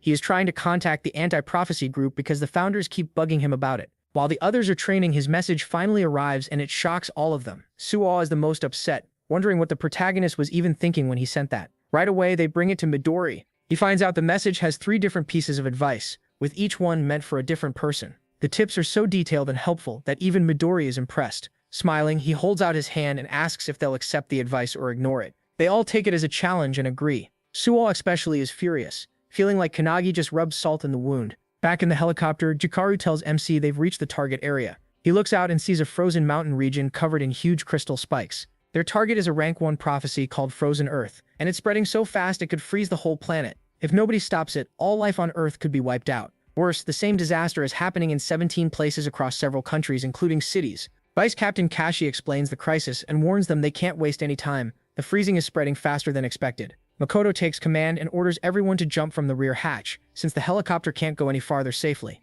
Before they move, he reminds them not to let any humans get hurt. To fire them up, he tells the squad to recite the 3 rules. They shout them together. At the back, Kanagi thinks about the last battle, when he ended up relying on Hinoki again. He decides to use this mission to get stronger and learn from the team. As the squad jumps, the protagonist vows to clear this rank 1 prophecy by his own power. At 10:17 a.m., they land safely. The cold is brutal, and even as an awakener, Jakaru somehow catches a cold and complains about it. Kashi says the temperature is much worse than the reports claimed. He adds that the area is huge and suggests they make camp halfway through. Makoto seems to think about that but says nothing. Then Kanagi asks Jakaru if Frozen Earth appears in any prophecy book. Jakaru says no. The anti-prophecy unit predicted it through their own special abilities. It's also the first time anyone in the unit has successfully found a rank 1 prophecy, which is why Makoto's squad got the mission. That answers MC's question, but Kashi notices he still looks uneasy. She tells him being nervous is better than getting careless, as long as he doesn't let it weigh him down. Jakaru puts a hand on Kanagi's shoulder, repeats Kashi's point, and reminds him he's with the anti-prophecy unit's best team. Kashi snaps at Jakaru for acting too casual, and he immediately apologizes. A second later, Jakaru raises his hand. His radar picked up enemies at 2 o'clock, about 200 meters away. Kashi accepts the report and disappears at once, then returns a moment later. She says there are 30 monsters ahead around S rank from the ice gargoyle race of the Tice tribe. Makoto instantly orders the squad to wipe them out. The team rushes in with perfect coordination, and Kanagi is stunned by how smoothly they move together. They're on a completely different level from trainees. Now seeing they're true elites, he asks if he can join in. Makoto allows it, brushing the enemy off as only S rank. With that, Kanagi bursts forward and kicks one in the head. To his surprise, the monster explodes and sprays sharp ice everywhere. As Kashi dodges an attack from a stronger-looking one, she warns the squad that some unusually dangerous monsters are mixed in. The protagonist answers by using his fire-cutting blade, blasting one apart with a burning strike. Jakaru is shocked to see him use a Fury Sword skill, and Kashi is impressed. At the same time, Makoto cuts through the rest with only a few easy swings. He notices MC's flaming sword and realizes that must have caused the blue beam he saw before. After the fight, the squad makes camp in the mountains and starts eating. During the meal, Kashi asks Jakaru what else his radar picked up. Jakaru says there are no boss-level threats within 10 kilometers. Kashi relaxes, saying they can stay the night there, but then notices Makoto and Kanagi are gone. Elsewhere, he sits by his own fire, trying to combine his spells like before. While he focuses, Makoto suddenly appears behind him and teases him for being so eager to train, nearly scaring him to death. Once the protagonist settles down, Makoto sits beside him and asks if this is his first time camping, and if he's having trouble. The protagonist says he's doing great. Then Makoto casually admits he just wants to go home and smoke. MC is stunned, but things get weirder when Makoto says he really wants to smoke his cat. MC completely misunderstands, and thinks he means drugs. He immediately asks about the cat, and Makoto leans in close, pulls out his phone and shows him a picture. He asks what the cat's called, and Makoto says his name is Orube. Looking at the photo, the protagonist notices how fierce the cat seems, but asks if Makoto really misses him. Makoto says no. Orube scratches up his things, throws up everywhere, and is basically a little monster. Even so, Makoto admits the cat is still cute, just like his little brother Suo. Kanagi finds that comparison odd, but listens as Makoto quietly says he hopes he can talk with Sue like this someday. MC says he can't really relate since he's an only child, but maybe Makoto should try treating Sue the way he treats his cat. At that, Makoto smiles and agrees, then starts showing Kanagi videos on his phone. He is shocked to see the captain babying the cat. Makoto laughs and wonders if acting like that is really okay. Then he gently asks the protagonist if they can train together. The protagonist honestly doesn't want to, but before he can answer, Kashi finds them and tells them to come back, since they need to leave early tomorrow. Makoto agrees right away. That night, while the squad sleeps, a mysterious person heads into the frozen land, dressed way too lightly for the cold. When someone stops him, he says he's there to fulfill the prophecy of that place. Holding a small book, he calls it an important mission. This lone awakener is heading for the same mountain as Makoto's squad. Back at camp, Kanagi falls asleep and starts training in his dream with the founders. This time, the lesson is archery to sharpen his focus. Under Margit's instruction, he practices with a heavy bow. Seeing him sweat, she asks if keeping that concentration steady hurts.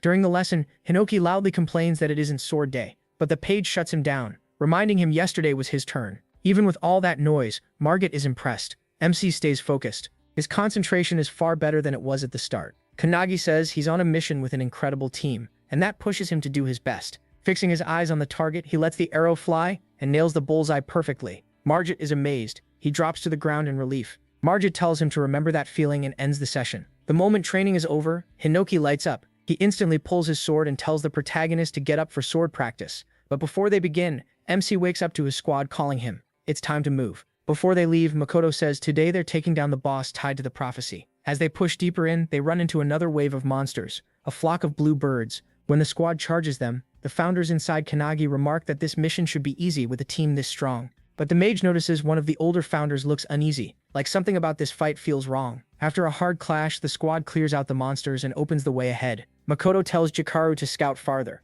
Jakaru reports a major boss about 2,000 meters away and it's coming straight at them. Then he adds the worst part, it'll reach them in 10 seconds. A huge figure rushes in almost instantly, the unknown god Kalamitz, wearing a wild, crazed grin. Her presence is nothing like the monsters they fought before. Makoto orders everyone to attack at once. The squad moves perfectly together. Jakaru binds her while Kashi cuts in from every angle, but none of it works. Their combo lands cleanly, yet Kalamitz takes no damage at all. Just as she's about to strike back, she senses something dropping from above. It's Kanagi coming down with a heavy sword slash. Remembering Watakane, remembering Hinoki's lesson on the straight vertical cut, he opens with his strongest swing. The protagonist strikes with his fire-coated blade, launching a blast of flame at the boss. But to his surprise, it does nothing. The boss swings back at once and slams Kanagi into the ground. Hearing that crash, Jakaru thinks MC is dead, but he survives because an ice crystal breaks his fall. Still fighting, Kashi finally understands why this boss is ranked number 1. She looks to Makoto. Now everything rests on him, and he draws his sword. At the same time, Jakaru binds Kanagi and pulls him out, saying they'll only get in Makoto's way.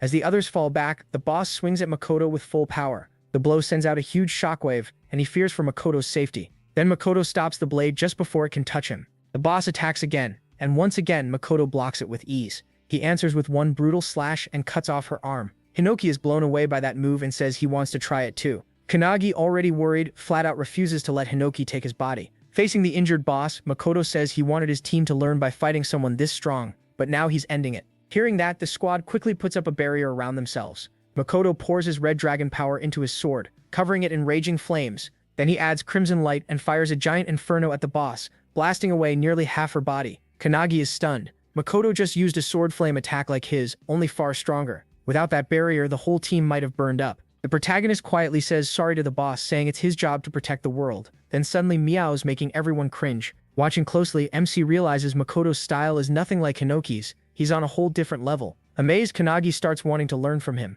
Then Makoto follows with one more slash and splits the boss in two, but a flash of light suddenly cuts across the field. In the next instant, Makoto's arm is gone. He turns in shock and sees a hole through Jakuru's body. He looks around in panic as the truth hits him. One after another, his teammates are ripped apart, dropping dead in front of him. When Kanagi sees Jakuru falling, he runs to him, but Jakuru uses his last strength to shove him away. The protagonist stumbles back and can only watch his teammates collapse. Even at death's door, Jakuru is full of regret. His radar never caught the attack, and that failure cost them everything. As he falls, he apologizes to Makoto and hits the ground, hoping someone at least saw where the shot came from. Kashi survives, but several others are pierced by the same beam. Holding his severed arm, Makoto shouts for everyone to hide in the terrain. It's a skill attack. No one hesitates. They run. While retreating, Kashi calls to a fallen teammate and tells him to move. But he hesitates, worried about Makoto's condition. The attack that took Makoto's arm can't be blocked, not even by barriers, because it destroys anything it touches. Another beam flies at Makoto, but he barely avoids it by jumping up. Kashi watches in fear, as the boss keeps attacking while her body heals. Knowing they need to finish her in one big strike, she turns to Kanagi and finds him on his knees, frozen. Staring at his dead teammates, MC weakly asks Valentine if she can bring them back. Valentine looks ashamed as she answers she can't revive the dead. Kanagi goes quiet, takes a breath, and calls on all the founders. He admits he wanted to handle this himself, but now he knows he needs their help again. Hinoki immediately steps up and takes over his body. Meanwhile, Makoto studies the attack and realizes it got past Jakuru's radar. Since that radar only covers 3 kilometers, the shot had to come from farther away. That one hit killed Jakuru and took Makoto's arm, which means the hidden attacker is at least as strong as he is. Refusing to waste his team's sacrifice, Makoto pushes past his limits and draws out even more power. Using everything he has, he senses a point over 3 kilometers away through all the obstacles. Gripping his sword, he thinks of the dead and uses that pain as fuel. Makoto charges his blade with crimson light and releases a massive wave of fire tearing through everything ahead. At last, it exposes the hidden enemy, the same lone boy who came here earlier. He's impressed Makoto found him, just like he expected from the strongest squad's captain. But Makoto is shocked because his attack gets swallowed whole. The boy says if Makoto still had his left arm, that strike might have killed him, then uses a spell called Darkness to form dark orbs around himself. As he walks toward Makoto, he fires one of those orbs to kill him. Makoto answers with a swing that raises an ice barrier. Then he vanishes in a blink and appears behind the boy, aiming a slash at his neck. Before Makoto can react, that same beam fires again and blows away part of his torso. The boy stays untouched and calmly says he saw Makoto's move coming. Then he adds that Makoto is the one close to death. That sets Makoto off. With what little strength he has, he rushes in and swings, but the boy slips aside easily and drives a hard kick straight into Makoto's wound. But Makoto planned for that. Using the opening, he smashes the boy with the back of his sword and sends him crashing down. As he watches, Makoto starts to wonder why the boy stopped using that beam after only a few shots. It's insanely strong, but maybe he can't keep using it. Then Makoto figures it out. The spell can't be fired non-stop. When it comes to stamina, they may be even. The boy lands on his feet after the crash and confirms that guess, but reminds Makoto they're not equally injured. Makoto has lost an arm and half his body. Even so, Makoto rejects the idea of being at a disadvantage. He remembers the 3 rules of the Makoto squad and draws strength from them. Resolve fills him as he prepares to fight to the end. He coats himself in burning electric fire, sealing his wounds shut, and roars out the squad's 3rd rule, overcome your weakness. Then he unleashes Scarlet Blaze. The boy narrows his eyes and realizes Makoto is burning his own life to get stronger. So he does the same, feeding his darkness spell with his life force. Makoto, calling on the spirits of his fallen comrades, stares his enemy down and warns him not to disrespect his squad. Back with Kanagi as he calls on the founders, his hair turns white and Hinoki takes over. The surviving squad members, still trying to escape, are stopped by the boss as she regenerates her arms. Kashi realizes she can't handle this alone, so she calls to Kanagi, still at the rear. To her, it looks like his spirit broke after seeing everyone die, which would make sense for someone who only recently joined. But then the protagonist stands up. In a flash, he rushes in and kicks the boss so hard she goes flying. Elsewhere, Makoto and the boy keep trading blows, and Makoto fights with only half a sword. He unleashes Scarlet Light, and the opponent barely avoids it by leaning aside. Even after dodging, he starts to worry. Makoto's flames should have been erased by darkness, yet they keep coming back and hitting him. On top of that, there's a limit to how much darkness he can control by hand, and he's nearing it, so he fires a swarm of dark orbs at Makoto. Makoto dodges them fast, finds an opening, and slices off the boy's arm. Now the tide is turned, but even one-armed, The boy jumps in and slams his knee into Makoto's wounded side. Makoto falls in pain as the boy walks up and says, losing an arm means nothing, especially when Makoto still has a hole in his stomach. Then he reveals something worse. He says he expected all of this. From the first strike, he knew Makoto would close the distance. He even praises Makoto for always choosing the best move without wasting time. But that, he says, is also Makoto's weakness. He's too easy to read. That's why he'll lose. Then he reaches into his bag and pulls out a book, claiming Makoto's defeat was written in it from the start. Makoto's eyes widen when he recognizes the Book of Doom. The boy opens it and reveals the truth. If one group exists to stop prophecies, then of course another exists to make them happen. Makoto is stunned. He never knew such a group existed. Then the boy reveals who he is, one of the 12 apostles of the apocalypse, the 12th of darkness, the one chosen to fulfill the prophecy. Still shocked, Makoto asks why he wants to bring ruin to the world. The boy flips through the book, smirks, and asks if telling him would earn forgiveness. That mockery enrages Makoto, and he swings with everything he has. The strike nearly cuts through the boy's shoulder. Makoto believes he can still win. The boy seems low on mana, and his body is reaching its limit. Makoto calls on the red dragon form. Sure, this will finish the fight. But the guy, even with his shoulder almost cut off, is still standing and says Makoto is the one who's done. Then he pulls out a potion and drinks it. A bright flash bursts out, blinding Makoto. Then a heavy punch comes flying through the light. Makoto is slammed straight to the ground. When the dust clears, he can't believe it. Every wound he gave that guy is gone, and his enemy is back at full power. The guy says that potion is actually an artifact that fully restored him. Even with one arm, Makoto fires Scarlet Light again and sends a slash wave at him. The guy breaks it apart with darkness orbs and fires back right away, leaving Makoto stunned. That artifact is so broken it's usually kept under national control, so no normal group should have one. Then the guy drives a kick into Makoto's stomach wound and drops him to the ground to die. Seeing Makoto beaten, he finally lets out a relieved breath. At that moment, Makoto thinks back to his childhood and to the people who fought beside him. Even now, he reaches for his sword. He also remembers Kanegi talking about treating his brother like his cat, and that puts a smile on his blood-covered face. He grabs the sword again, but just as he moves to strike, a beam of darkness hits him and cuts off the hand holding it. Certain it's over, the guy says his final goodbye to Makoto. But before he can finish him, someone tears through the crystal behind him. It's Kanagi, with all the founders backing him up, ready to punish the man who made their disciple cry. Makoto sees MC and worries at first, but then he feels something else coming from him. The guy notices it too. He no longer feels like an easy target. He feels dangerous, uneasy now. The guy warns him not to move and threatens to kill Makoto. Before he can do anything, his arm is sliced off in a flash. He's stunned and can't even tell what just happened. Kanagi only swung his sword from far away, and the force was so strong it even dulled the blade. The founders are shocked that one swing wore it down that much. Then the alchemist founder steps in and makes several new weapons for the protagonist.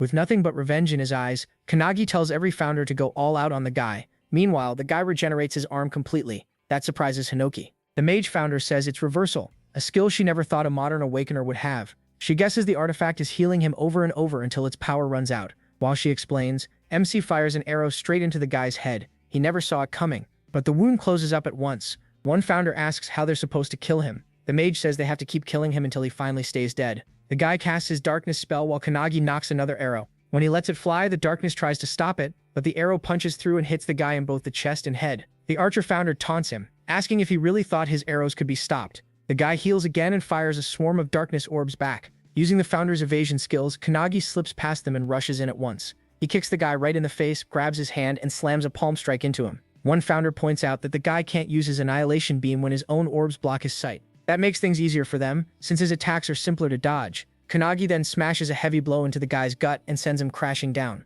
The founders start wondering how many times they have to watch this same man die and come back. Then the protagonist heads over to Makoto. Barely hanging on, Makoto asks if he's really MC. MC says no. The founders are using his body like heroic spirits. Using Valentine's healing power, preservation, Kanagi starts restoring Makoto's arms. While healing him, he says they're short on time and need to move fast. As he leaves, Makoto realizes it's the founders controlling him. Not far away, the guy stands back up, shocked that his spells are being dodged and beaten so easily. The protagonist doesn't let him think and attacks with a spear, driving it right through his heart. The guy keeps getting struck down again and again, never getting a second to recover. One founder asks the mage if leaving the spear in his heart will stop the healing. It doesn't. The spear slips through, and the guy starts regenerating again. As he comes back, Kanagi drops a crushing kick from above and smashes him into the ground once more. MC starts wondering which part would grow back first if they destroyed his whole body. This time, the guy starts regenerating from his hand. By the time his body is restored, he's panting hard and clearly wearing out. He's getting torn apart over and over, but he still refuses to be stopped by a kid.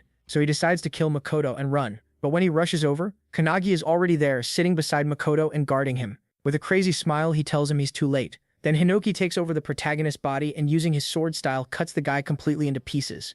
Even after being destroyed like that, the guy still isn't afraid to die because he thinks he's carrying out prophecy. But facing something as terrifying as Kanagi starts to shake that resolve. As he regenerates again, he tries to steady himself by remembering his mission and reaches into his bag for another artifact before fear can take over. MC cuts off his arm before he can use it, but the artifact falls away and creates a huge golden prison around Kanagi, the sand cage of time. At the same moment, the guy's healing runs out, and this time his arm doesn't grow back. Relieved, he thinks he barely survived. The founders see the cage and get worried, especially since the guy's regeneration is almost finished. Outside the cage, the guy says not even his darkness can break it, so he has no way to kill him from inside. Looking nervous, he says he's leaving, but before he can finish, Hinoki shouts for him to look carefully. The guy suddenly feels a huge presence behind him and turns to see Makoto standing again, still healing as he rises. So how is Makoto this absurdly strong? It goes back to his childhood when he trained under the best Midori. Makoto even beat Midori in a sword match, so Midori told him to find a better teacher. Following the advice of the world's strongest awakener,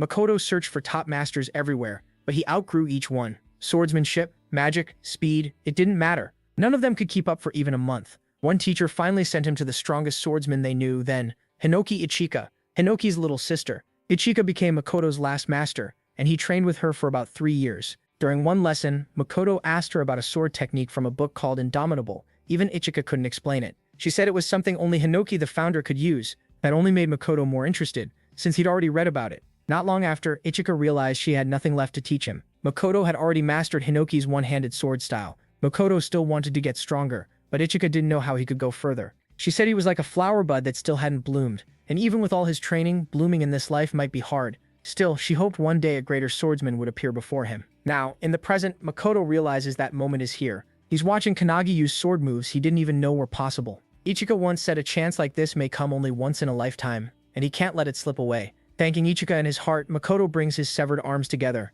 All the founders stare at him, confused about what he's trying to do. Kanagi is worried about his captain too, because outside the cage, beside the enemy, Makoto starts giving off the same kind of aura as the protagonist. Far away at the anti-prophecy faction's training ground, Midori is sparring with Sutuo. When he senses an overwhelming aura, a blast suddenly shakes the place, and when it clears, there's a giant hole in the wall, and Midori is gone. Back on the battlefield, the guy can't understand how Makoto can still do any of this in his condition. He knows he's about to be cut down. Seeing it happen, Hinoki explains to Kanagi that people are like flowers. They bloom when they reach their true peak, through body, spirit, or a perfected technique. For Makoto, that time is now. Standing behind MC, Hinoki tells him to burn this moment into his memory. He understands. Like a flower opening, Makoto raises his arms as if he holds a sword and with complete focus, uses the lost move from Hinoki's one-handed style. Indomitable, the technique he only knew from the book. Even though the guy's darkness defense activates perfectly, Makoto still cuts him in half without a real sword in hand. As his body splits apart, the guy wonders if this is where his journey ends. Hinoki praises Makoto for creating a sword from pure thought. Makoto stands there dazed, but deep down he feels he has finally become the swordsman he always wanted to be. He feels blessed for the time he had with his family, his friends, his comrades, and those under him. Everything he's lived through made him stronger. And if this really is the end, he thinks of his little brother and his cat, quietly apologizing to them both. As his vision starts fading, he sees Kanagi coming toward him, holding out a hand with a smile. In that moment, Makoto realizes death may not be the end after all. Through the protagonist, his will can still reach the next generation. He takes the protagonist's hand, thanks him, and collapses. When the cage disappears with the guy's defeat, Kanagi rushes to his captain, feeling that deep bond through the crest of nothingness. All around them, the others are already lying dead. And just as Makoto is about to join them, Midori comes flying in. He catches Makoto before he hits the ground. Makoto dies in Midori's arms at just 23. After killing the darkness user, Midori holds Makoto's body. He can't accept what just happened. Then he remembers training with Makoto and asking why he became squad captain. Midori told him that in the anti-prophecy unit, Makoto was second only to him. If Makoto really went all out, nobody could stop him. So Midori asked why someone that strong didn't just fight alone. Makoto was caught off guard and asked if Midori thought he couldn't work with others. But to Makoto, his team meant more than anything. He just didn't know how to put that into words. Right then, his teammates called through the security camera. Jakaru was fired up because Kuzushiro had just cleared his level 2 assignment. Kuzushiro was thrilled too, and said he wanted to tell the captain first. Jakaru then suggested they all go get lunch. Watching them joke around and celebrate together, Midori was stunned.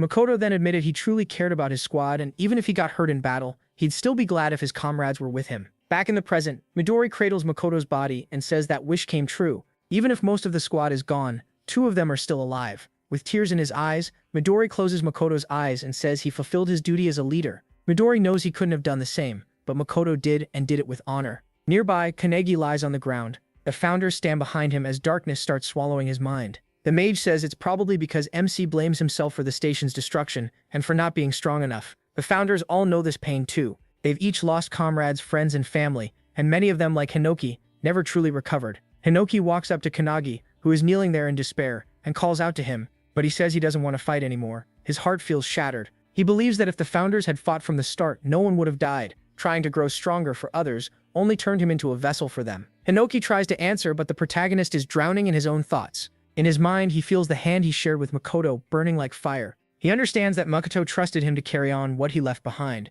That brings tears to the founders' eyes, but Kanagi's next words stun them. He says he doesn't just want to surpass the founders anymore. He wants to go beyond them every single moment. Then a bright beam of light strikes MC. He declares his resolve. From now on, he won't let anyone else die. 1 month later, at Mount Mitake in Nagano Prefecture, Suo spars with him in hand-to-hand combat, throwing punch after punch, but he avoids every one. The protagonist fires back with a penetration attack, and even though Suo blocks it, the impact sends a shockwave behind him. MC is shocked that Suo redirected the force so easily. Before he can think more, Suo attacks again. This time he is ready, and uses Aikido to toss Suo around. Su throws a kick in midair, but Kanagi blocks it and answers with a heavy kick of his own. Right before it lands, a loud shout stops them. It's Ichika. So how did things end up like this? The destruction of Makoto's squad left a huge wound in the anti-prophecy unit. At the funeral, everyone was grieving, but Su stood in front of his brother's photo without moving. Later, Kanagi saw him leaving Makoto's room with some books and a cat. The protagonist recognized the cat as Oribe, the one Makoto always mentioned. Sama was surprised MC knew about the cat, since even he hadn't known. Before going into Makoto's room, Sama had no idea about the cat, the books, the clothes, the food, or even what his brother had been thinking. He only learned all that after sorting through Makoto's things. Kanagi then noticed Sama was carrying a stack of diaries. Makoto had left them for his brother, in case he died. They recorded his training, missions, and daily life, but Sama found something else in them too. Nearly every entry ended with Makoto worrying about him, how Suo was doing, the cold weather, his progress, and little events in his life. Reading those entries alone in his room, Suo collapsed to the floor in tears, realizing everything his brother wrote came back to him. As Suo told Kanagi all this, he shared that Makoto always talked about Suo and Oribe too. That made Suo tear up again. He then says he wants to get stronger so his brother won't have to worry about him anymore, even from heaven. After that, the two of them went to Ichika for training. She was cautious at first until they explained that Suo was Makoto's brother, and that Makoto had died in battle. That shocked Ichika, but she stayed calm. Then both Suo and the protagonist asked her to make them stronger.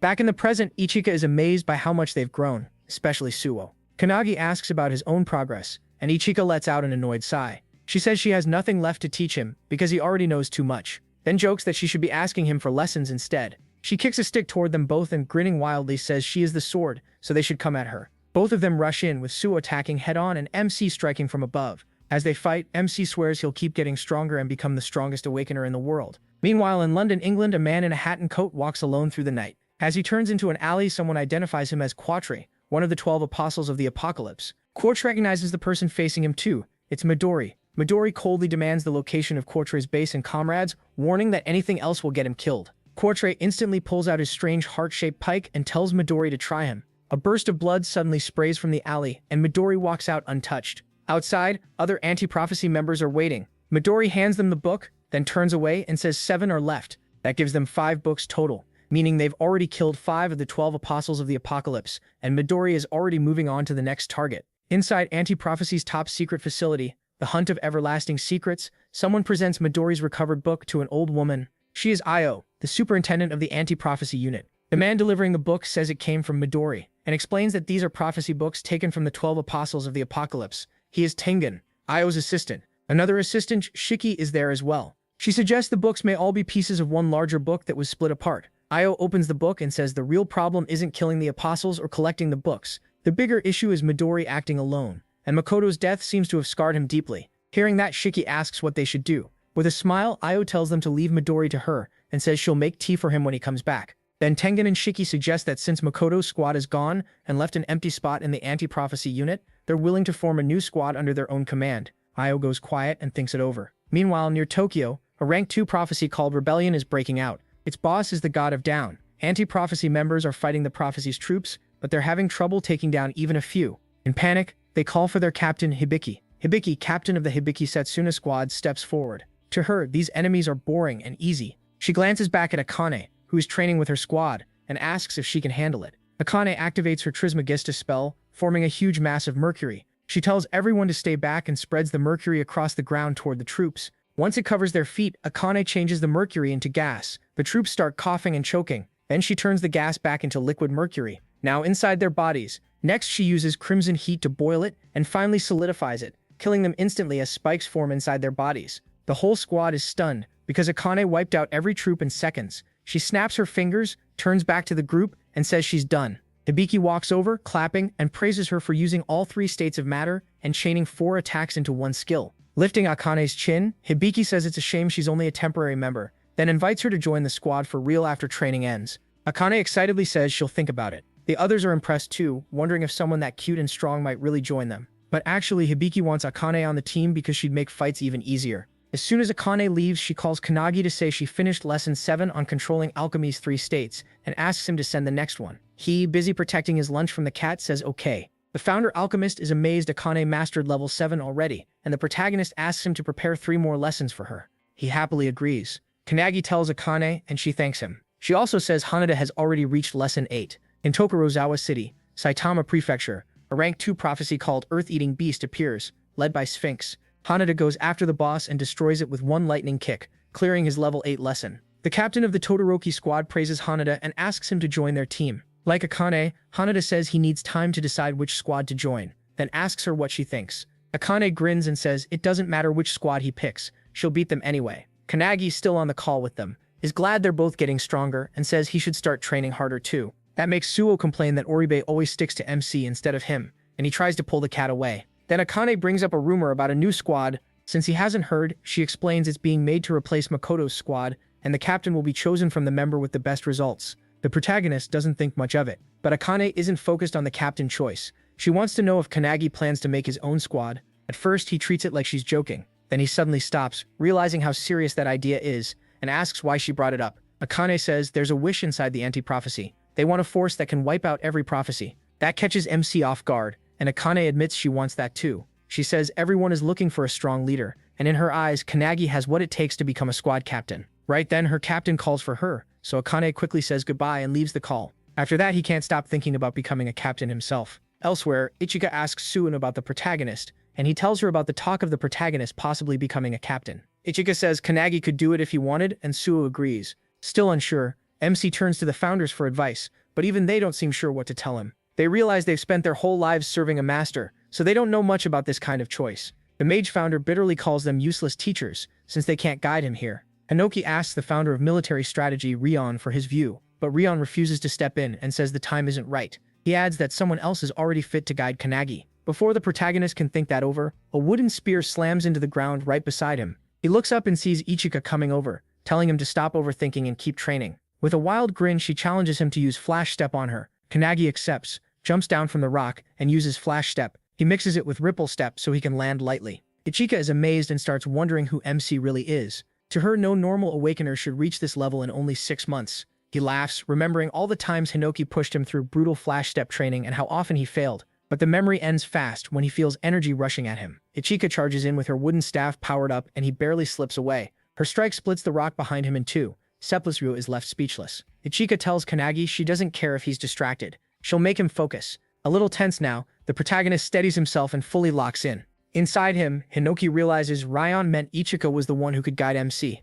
The mage founder also sees that Ichika is insanely strong for a modern awakener, just like you'd expect from Hinoki's line. Hinoki denies having kids and says she might be tied to his brother instead, but he still admits she's strong. After all, she trained Makoto. That means she could be a true successor. But then Hinoki notices her using a move called Skyfall, one he's never seen before. It fires an electric blast at Kanagi, and he narrowly avoids it. From that one attack, he realizes Ichika is fighting him seriously. She rushes in again and follows with her Purgatory Sword technique, sending a heavy strike straight at him. Hinoki watches in excitement, realizing Ichika created a new move by sharpening everything passed down to her. Kanagi dodges again, and Ichika is impressed. He's never seen this technique before, yet he still got clear. She praises his one-handed sword style, saying it looks a lot like the founder's. That shocks the protagonist, and before he can answer, Ichika says maybe he's been worrying about whether he can ever become as strong as Makoto. MC freezes. That is exactly what's been bothering him. Suo is stunned too after hearing it. Kanagi grips his sword tighter. He remembers seeing Makoto's power for himself and how amazing he was as a captain.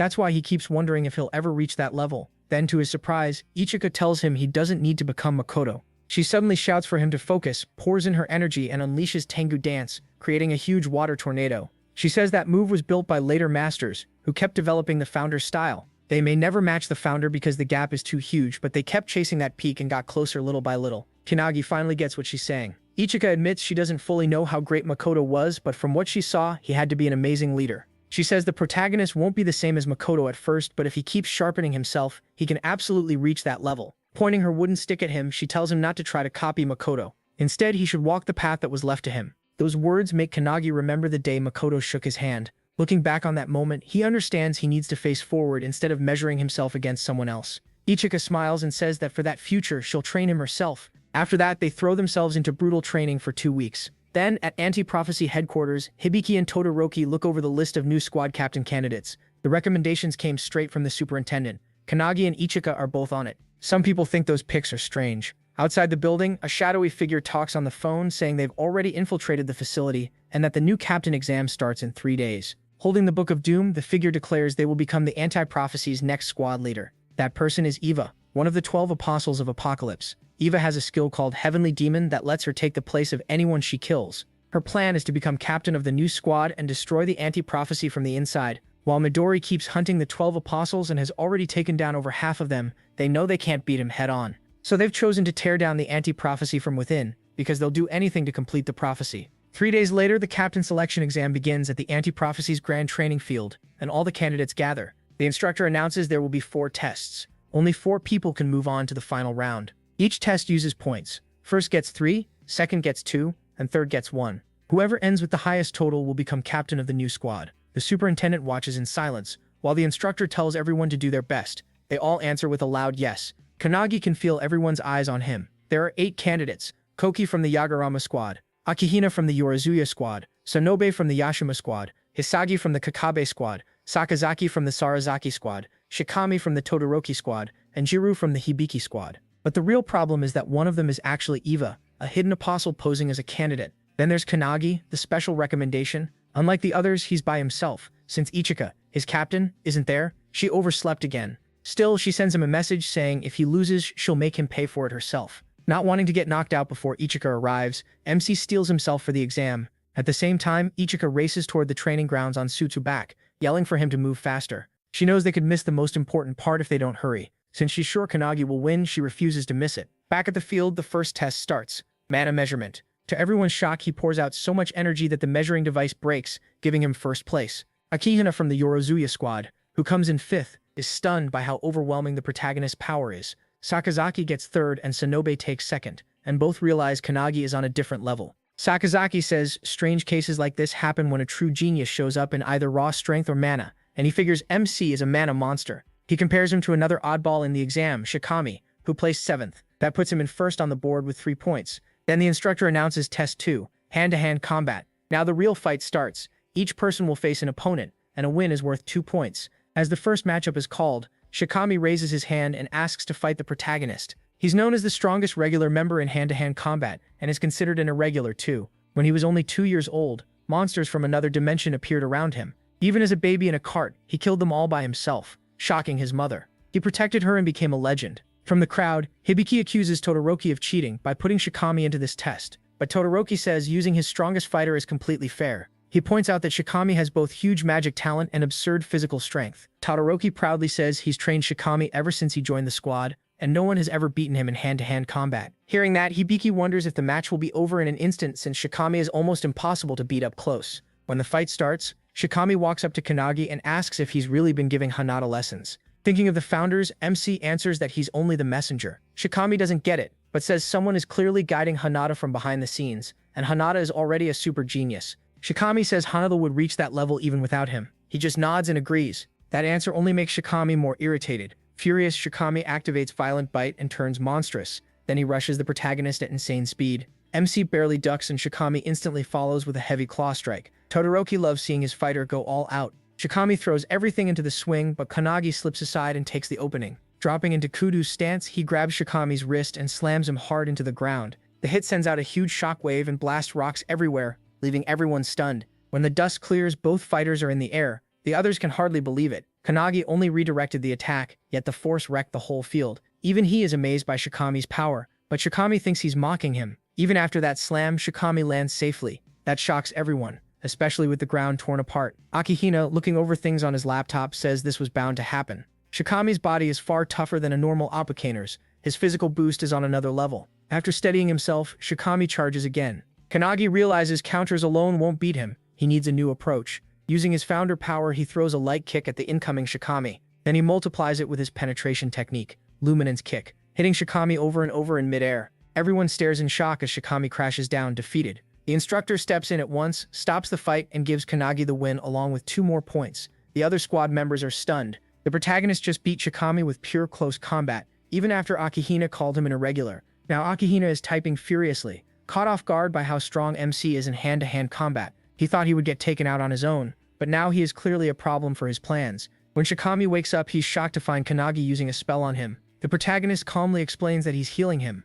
That only confuses Shikami more. MC has crazy mana, crazy strength, and now healing too. Still trying to process it, Shikami asks if there's anything he can't do. That question brings him back to the time he tried and failed to save the fallen Makoto squad. After healing him a bit longer, the protagonist says he should be able to stand now. While they're talking, a loud blast suddenly sounds nearby. Kanagi looks over and says that's the final hand-to-hand match. Shikami panics, thinking he was out for a long time, but MC tells him it has only been 5 minutes. He explains that the other fights started right after theirs, and 2 of them ended almost instantly. Only Akihina and Hisagi are still going after 5 full minutes. Neither wants to back down. They're trading heavy blows without holding back. Hisagi rushes in, but Akihina drives her back with a strong attack. She mocks him for having no special talent, saying someone like that shouldn't be a captain. Akihina keeps his balance and answers that he was never trying to stand out. To him, a captain who only takes the role for show is just walking toward death. A real captain has to adapt to anything and raise the squad's odds of survival, even by 1%. That's the kind of leader he wants to be, so he won't repeat the fate of the Makoto squad.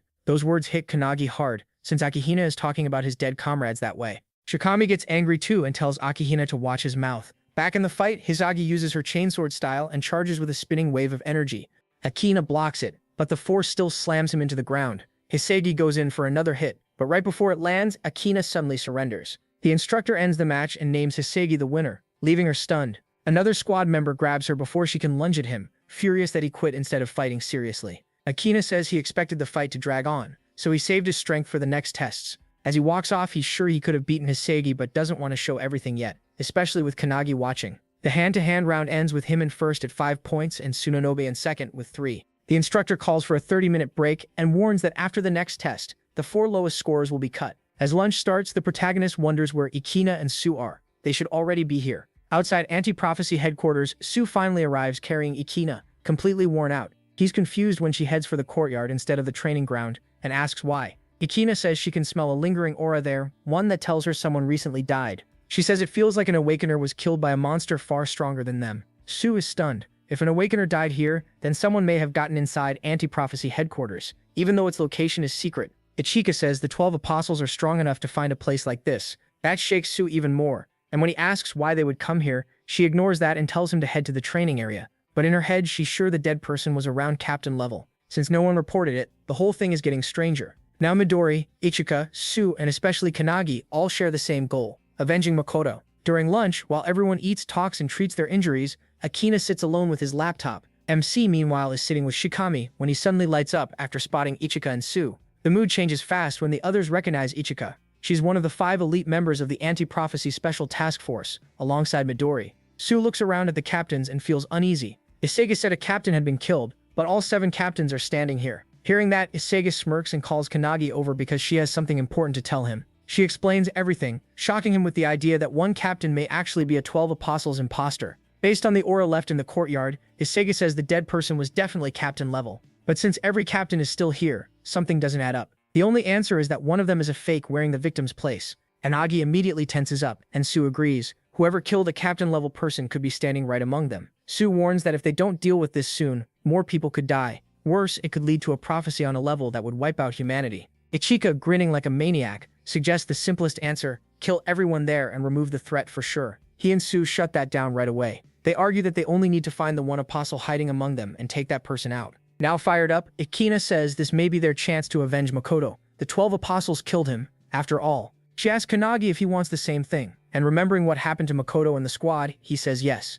Sue clenches his fists too, thinking about what happened to his brother. The protagonist then asks Azure, founder of the detectives, what he thinks. Azure says the first step should be checking the crime scene, but with the exam still going, that's not really possible. Kanagi thinks about rushing there before lunch ends, but Azure warns that it could tip off the killer. If this apostle is as strong as the one from Snowy Mountain, he could wipe everyone out here. They have to be ready for that. So MC decides to inspect the area after today's test, then asks if even the founders might fail to sense any aura left behind. Hinoki says they've spent the last month near a volcano while he trained and perfected his one-handed sword style. He explains that the volcano could be messing with the flow of chi, making leftover energy hard to detect. Mage adds that if the aura can only be sensed up close, then the enemy is almost surely 12 Apostles class. Azure gets annoyed that everyone is stepping into his detective work, but Hinoki cuts him off and says they should focus on finding the culprit so he can kill him. Going back to the problem, Azure tells him to ask Ichika something. He asks whether the apostle could be hiding as a candidate instead of a captain. That catches Ichika by surprise, but after thinking, she admits it's possible if they're talking about captain candidates.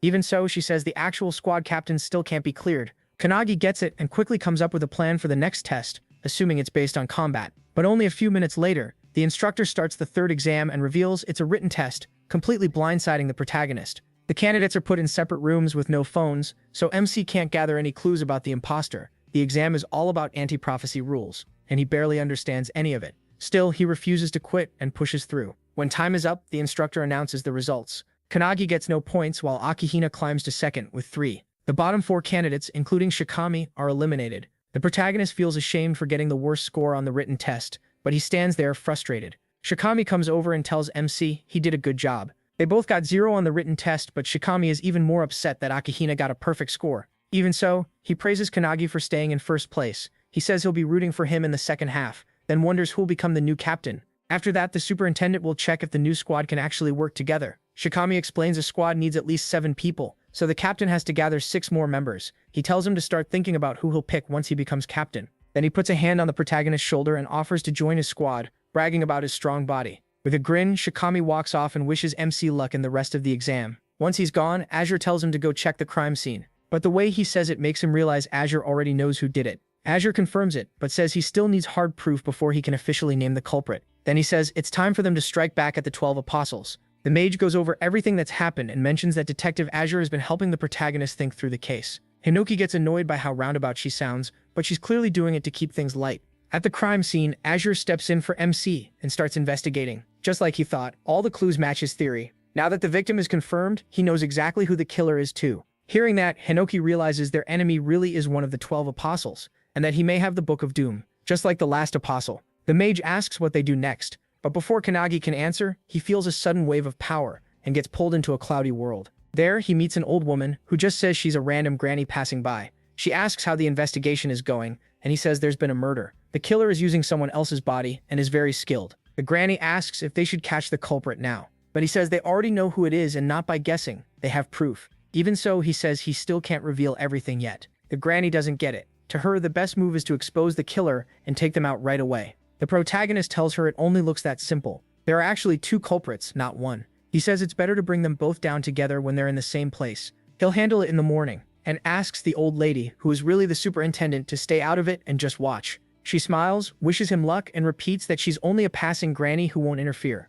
As she starts to leave, Kanagi tells her his name, which makes the old woman smile again. A strong burst of energy suddenly rushes into him, and he returns to his body. In a secret place, the assistant asks the superintendent if it's really okay to leave things like this. The granny says she doesn't mind. Kanagi seems close to the truth and looks like he has a plan. She just wants to see what he'll do next. Then she tells the assistant to have the other officers back him up if anything happens. The assistant agrees but says she didn't find anything special even after checking the leftover traces. Still, the superintendent chooses to trust MC. The assistant can't understand why she believes in him so much. The granny says it's because of the confidence and resolve she saw in his eyes. The next day, he walks through the woods when Shikami joins him and explains the next test. This one will judge how well they could act as squad captain. Shikami says Akihina will probably lean on strategy, but he's still cheering for Kanagi. The protagonist thanks him, then suddenly asks why Shikami threw the exam on purpose. After a short, creepy pause, Shikami turns to him and says he changed his plan halfway through. Instead of becoming captain, he'd rather work his own way under a strong one.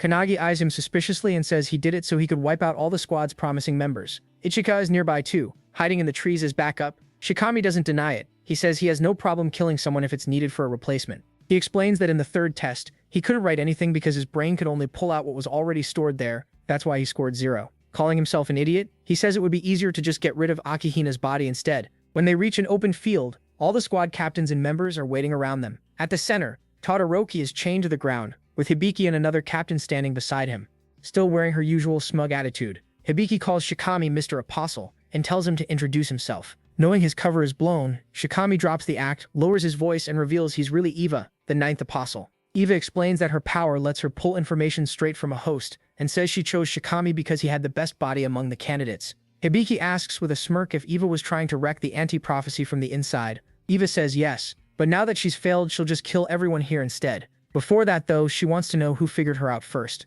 Hibiki points at Kanagi, who's standing right next to Eva. Eva gives him a nasty grin and says she's surprised he had the nerve to stand that close. She turns toward him, releasing a huge amount of energy, and demands to know who he is. But how did they get to this point? Before Eva took over Shikami's body, Todoroki had told him he'd recommend him as a candidate for the new squad captain. Shikami was thrilled by that. Still, Todoroki warned him it was secret for now, and would only be announced the next morning. Shikami got even more excited and joked that if they kept talking like this, everyone would find out anyway. Todoroki reassured him, saying Shikami was one of the strongest there when it came to raw power, and would make an excellent captain. Hearing that faith in him, Shikami agreed and promised to do his best. But just as he went for a fist bump with Todoroki, something sliced him to pieces. In an instant, Shikami was butchered right in front of Todoroki. Todoroki froze, unable to understand what he'd just seen. Then a deep voice rang out, mocking Shikami for being so weak and asking if this was really the level of an anti-prophecy captain candidate. The voice answered its own question, saying the squad only got strong because of artifacts, and the one who gave them those tools. Then the figure stepped forward, introduced herself as Eva of the 12 Apostles,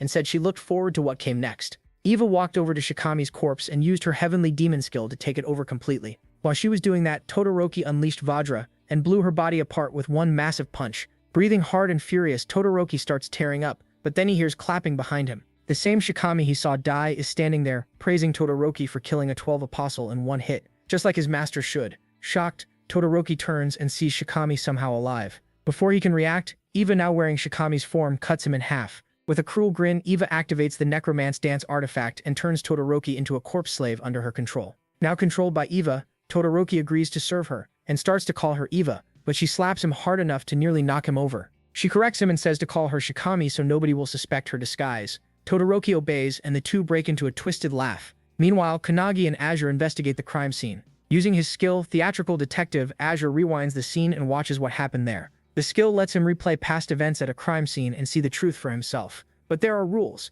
Azure has to hold the evidence himself and solve the case with his own deduction, not just by staring at clues. It can even let him predict future crimes. But there's a big downside. If he ever gets a case wrong, the skill is gone forever. As Azure explains this to the founders, they're disgusted by Eva's dirty power, killing someone, then stealing their body. Then the whole place goes silent as everyone looks at Kanagi, who's overflowing with mana and barely holding back his rage. He swears he will never forgive the apostle. Back in the present, still furious, MC rushes Eva with a flash reflection punch boosted by his penetration spell and drives it straight at her. He follows with Luminance Fist, and when his blow lands on Eva's face, a huge blast explodes out. The hit sends her flying. She tries to recover, but the force makes her slide back as she fights to stay on her feet. When the dust clears, Kanagi is shocked to hear her laughing. She calls him cruel and mocks him, saying he hit her without mercy even though she was using Shikami's body. He already knows his current strength isn't enough to beat Eva. Still shaken from the impact, Eva says it was nothing, and sneers that his attacks feel like child's play. As the recoil wears off, she yells that moves like that won't ever hurt her. Kanagi agrees but says he was never supposed to be the one who beats her. He was only stalling long enough for the mage founder to take over his body. As the founder takes control, she says she'll handle the rest, and the protagonist's body erupts with energy. Seeing this, Eva realizes MC may be the one the satellites warned her about, the person who changed completely. But instead of getting scared, she gets even more thrilled. With a wicked grin, she calls down hundreds of mummies from the sky. Then she says, life is only fun when death is on the line, so they should fight with everything they have. Watching them fall, Azure says they look like empty puppets' bodies Eva stole and now controls. Eva laughs and brags that every mummy is as strong as Shikami, then dares them to come at her. Hibiki looks around and realizes there are about 100 of them, all at Shikami's level. A nearby candidate is stunned. From inside his own mind, Kanagi is disgusted that Eva is using the bodies of the people she crushed. The mage beside him says he's changed, and so have the founders. As the mummies dive toward the ground, the mage using his body says Eva made a huge mistake. She fires off a storm of electric blasts, zapping every mummy out of the air and stunning Eva. The mage takes it as an insult.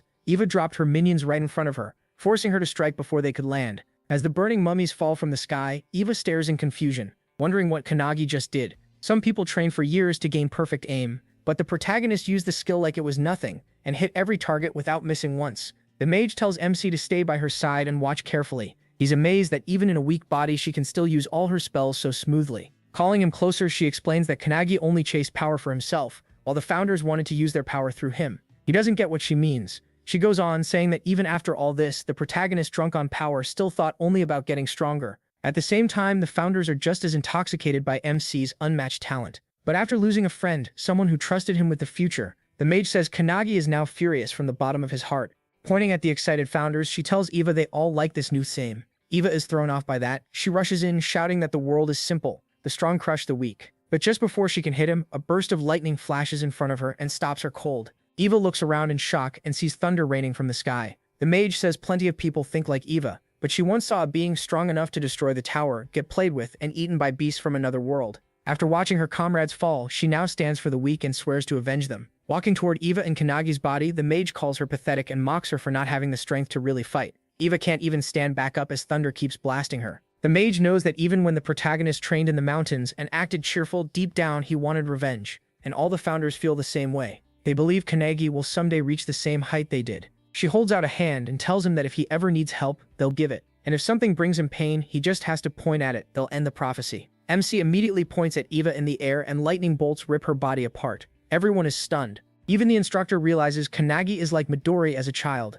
a monster in the making. Lying there in pieces, Eva can't understand how this kid destroyed her whole army and tore her body apart too. He walks up and asks if she finally understands their power. Then he says he has a lot to ask her. He adds that he knows plenty of people who are good at interrogation, and he plans to make her explain everything. But in a deep voice, Eva says she can't beat Kannagi like this, and admits her boss was right. Suddenly, a coffin rises from the ground. Eva calls it her trump card. The protagonist is stunned. Eva explains that hundreds of years ago, one founder, the 10,000-man army slasher, helped destroy the tower. To MC's horror, she reveals the body of Hinoki Reihiru inside the coffin. All the founders, especially Hinoki's spirit, are shocked that she has his corpse. Without saying a word, the mage drops a thunderbolt on the coffin. Hinoki is shocked, but the mage says this is serious now. Eva has already taken over his body. Then Hinoki's corpse rises, sword in hand. Excited by her new power, Eva says she can finally fight them as an equal. Kannagi feels the crushing pressure in the air and realizes it's even worse than what he felt training with Ichika. Then Eva snaps her fingers and hundreds more minions rise from the ground. Calling it her second wave, she makes Kannagi worry, but the mage tells him it's nothing. As Eva keeps summoning more, an explosion suddenly goes off behind her. She turns and sees his friends arriving. Ichika, Suo, and the others, ready to fight. The protagonist isn't alone. Eva gets annoyed because she thought he had no one else. As she listens to him speak, Kannagi notices the corpse sounds exactly like Hinoki. Even with their allies here, the group still struggles to bring the minions down, and Eva smugly says these ones are much stronger. This batch has a hardening skill, and even a full-force attack can't leave a scratch. Worse, every minion has its own unique skill, making them even harder to handle. With so many at once, the anti-prophecy group is getting overwhelmed. After watching closely, Hibiki activates her sound visualization release skill, creating a sound phoenix that wipes out a whole group at once. Even so, she stays cautious because each minion is boosted by its own ability. And just when the fight is already a mess, Todoroki suddenly breaks free of his chains and slams one of the younger members into the ground. Hibiki reacts in time and saves them. Through all this, Eva is loving the chaos. She smugly says that in a fight like this, only squad captains can hope to survive. Kannagi looks to the other founders for an answer, but none of them speak, so he turns to the mage and asks for control of his body back, just for a moment. She's surprised, but agrees. Once he takes over, MC mocks Eva and says her mistake was looking down on his friends. Elsewhere, Hanada gets surrounded by minions, but he remembers Lesson 7 from Kannagi. Using his fist technique, he summons a dragon to power and shape his attacks. Then he tears through every minion, rushing him with explosive kicks. Earlier, Founder Spirit Wantak had noticed Hanada's body was both strong and flexible, and that he liked fast movement and focused strikes. Another founder argued the style was solid, but it could become much better with their help. Now Hana puts all of that training together, moving like a snake and crushing minions from every angle with clean, sharp blows. At the same time, Akane braces herself for the swarm charging her. She remembers Kannagi's advice about transmute, turning something flawed into something perfect. She used to make only cheap, weak weapons, but now she's gone far beyond that, forming stone golems straight from the ground. That was Lesson 8, and with it, she can smash through even the hardened minions. Kannagi asks Hinoki about Suo, but Hinoki says Suo is doing just fine. He may not be as gifted as his brother, but he has talents of his own. Right now, he's using Hinoki's one-handed sword style with Skyfall, cutting down a whole pack of minions in one swing. Then he mixes it with Calendula, making a flower-shaped slash that hits a wide area. She watches with pride, impressed by how smoothly her student is mixing techniques and skills. Even so, she still thinks Kanagi's combos are on another level. While cutting through minions and thinking that over, she suddenly notices a huge fire tornado in front of her. That can only mean his fight with the 12 apostles has already started. But when she looks closer, her shock grows. Kanagi is fighting the legendary founder Hinoki. Eva rushes the protagonist using Hinoki's one-handed sword style with the wave-cutting blade technique. MC slips past it with absurd precision.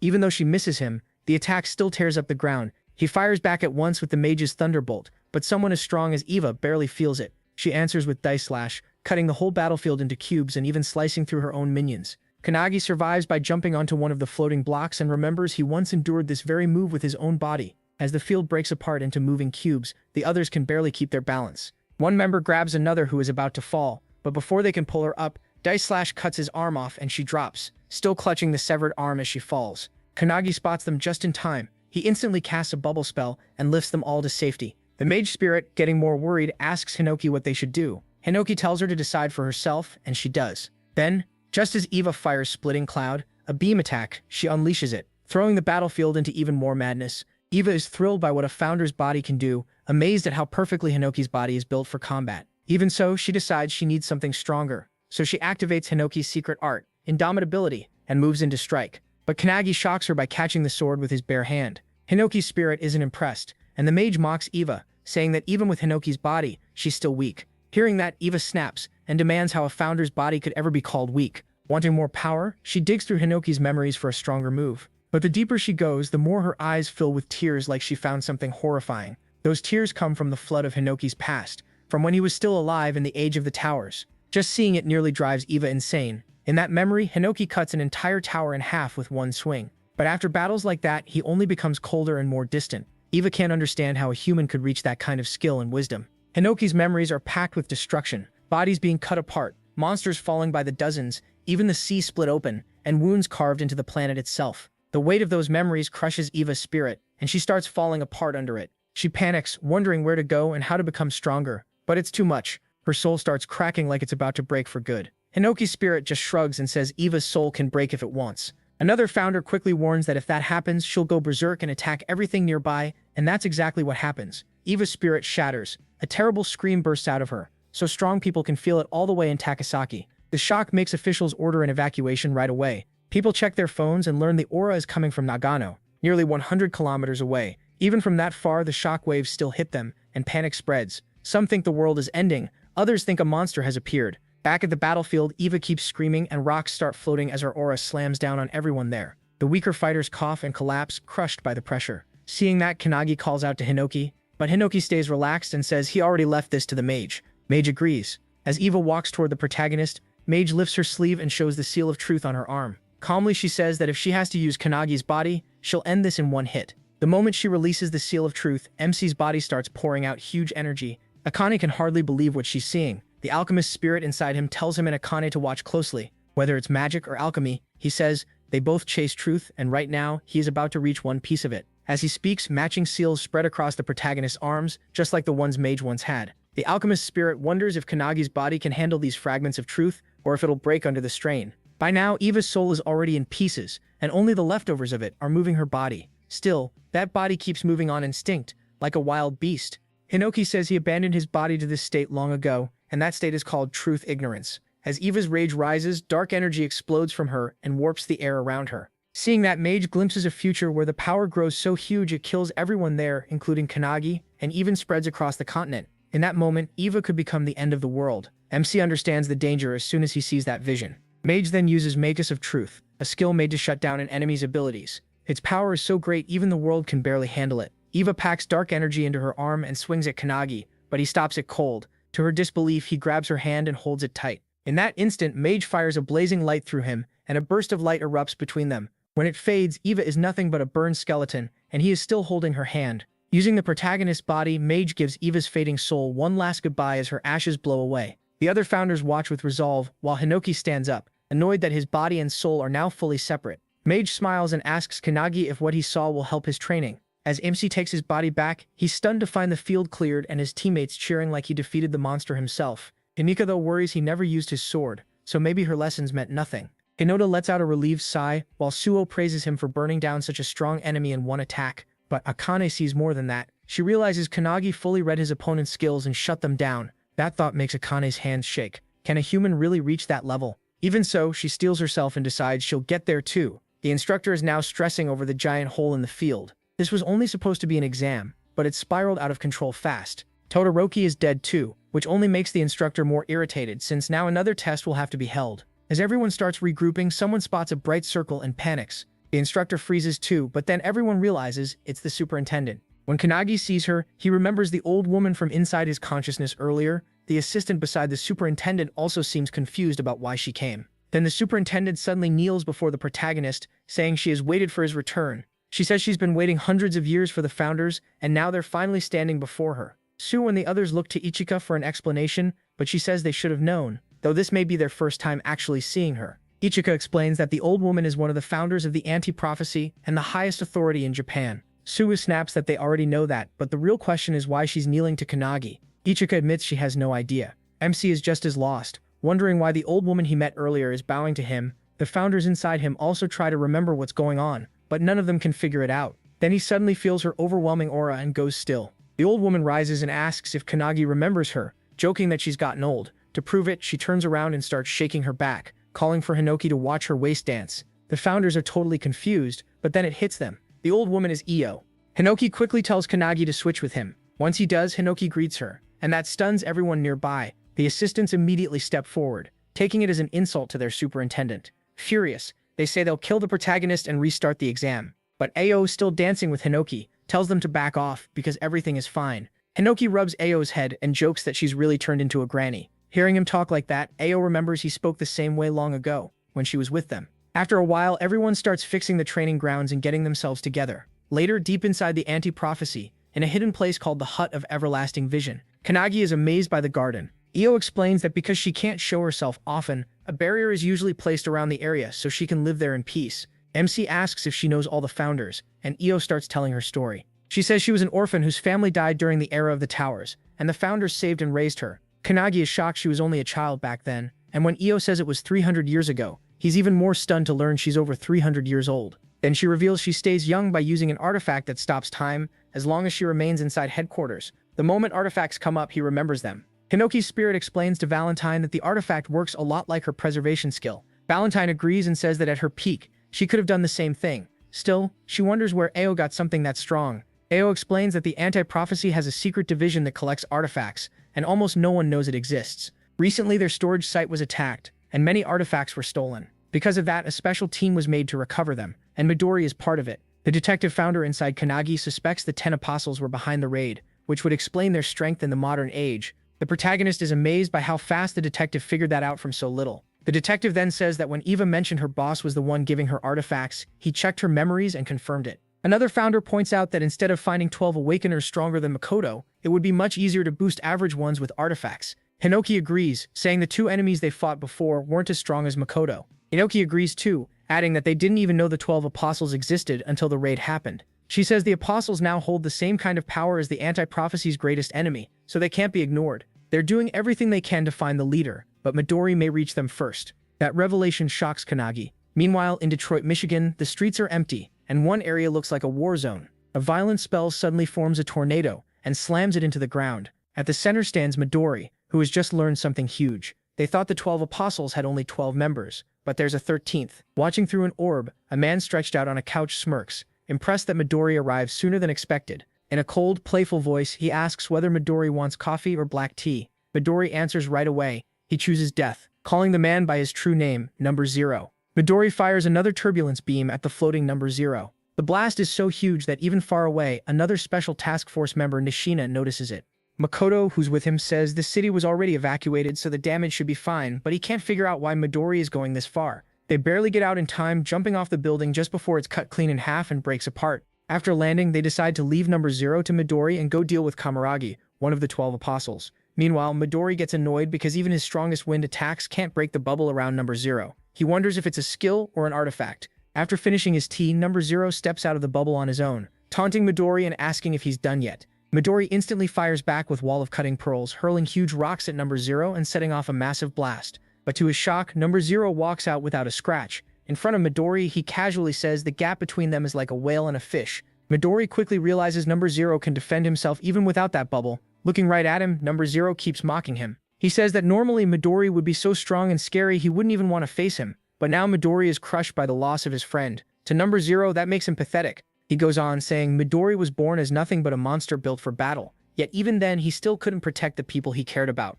That pushes Midori into a deep rage. Furious, he charges at number 0 with terrifying force. His eyes fill with pure killing intent as old memories rush back. Memories from 23 years ago. Back then, deep in the mountains, Shinonome, a special task force member, stood frozen in shock. A huge burst of energy was rising from a crater, and he realized the Midori family mansion was gone. Superintendent Ao is there too, looking over what's left of the destroyed place. At the center, something is giving off incredible power. When Ao gets closer, she sees it's a baby. The aura is so overwhelming they think the whole disaster happened because this child was born. Without hesitating, Ao runs to the baby and takes cuts all over her body from the pressure of its energy. Even so, she keeps going until she reaches the child, picks it up and softly calms it down. She tells the baby everything is okay now. Feeling Ao's warmth, the baby slowly stops crying. Then the wild wind around them fades away, leaving Ichu bruised and bleeding, still holding the child. She declares that the anti-prophecy will raise him. Later, the baby is named Midori. 9 years later, Midori is a young boy getting ready to leave the facility.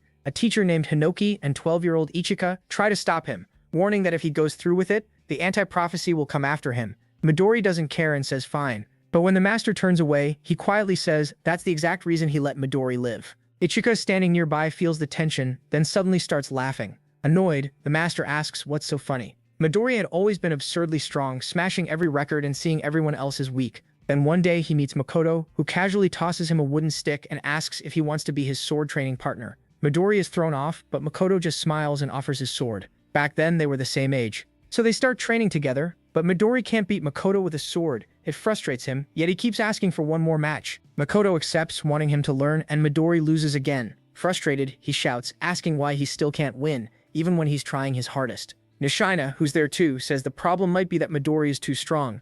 Midori can't understand that when he keeps losing to Makoto. Then a voice from outside says that's actually a compliment. It's Makoto, who was 14 at the time. Midori keeps breaking his wooden sword, and Nishina explains why with an egg. If someone uses all their power, it's hard not to crush something fragile like an eggshell in a fight. Midori still doesn't get it, so Makoto picks up the egg and throws it with full force. Midori is shocked when it hits the ground and the shell doesn't crack at all. Picking it back up, Makoto explains that Midori needs to balance his attacking aura with the aura protecting the shell. It's not really a skill, just something learned over time. While he talks, Nishina throws the rest of the eggs at the wall, and none of them break. Midori is amazed. Makoto hands him an egg and says if he wants to beat him in sword fighting, he needs to control his aura first. Once he does, even his huge power won't hurt the people around him. As Makoto starts to leave, Midori calls out to him and gets smacked in the head with an egg. Makoto turns and sees Midori wants him to stay and train aura control together. Makoto throws it back, saying Midori should apologize first. Then he kicks up the crate of eggs and makes them float with his power. Midori tries to copy him, but all the eggs around him burst or shatter.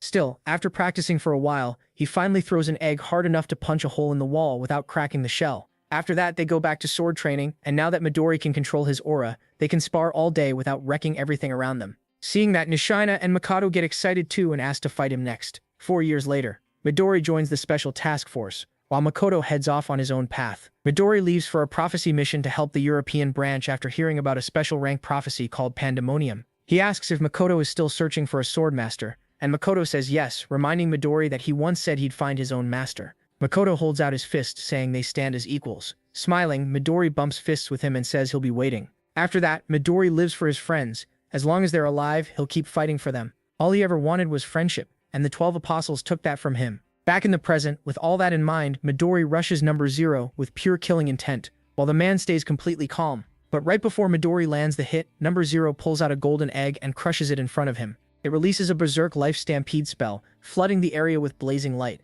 Other special task force members notice it too, and wonder if Midori caused it. As the glow starts to fade, Midori steps out, wrapped in a strange but powerful aura. Makoto asks if he already beat number 0, but Midori says nothing. They call out to him, but to their horror, Midori says he doesn't know them. Nishina immediately realizes something is very wrong, and yells for Makoto to get back, but it's too late. Midori already has a hand on Makoto's forehead.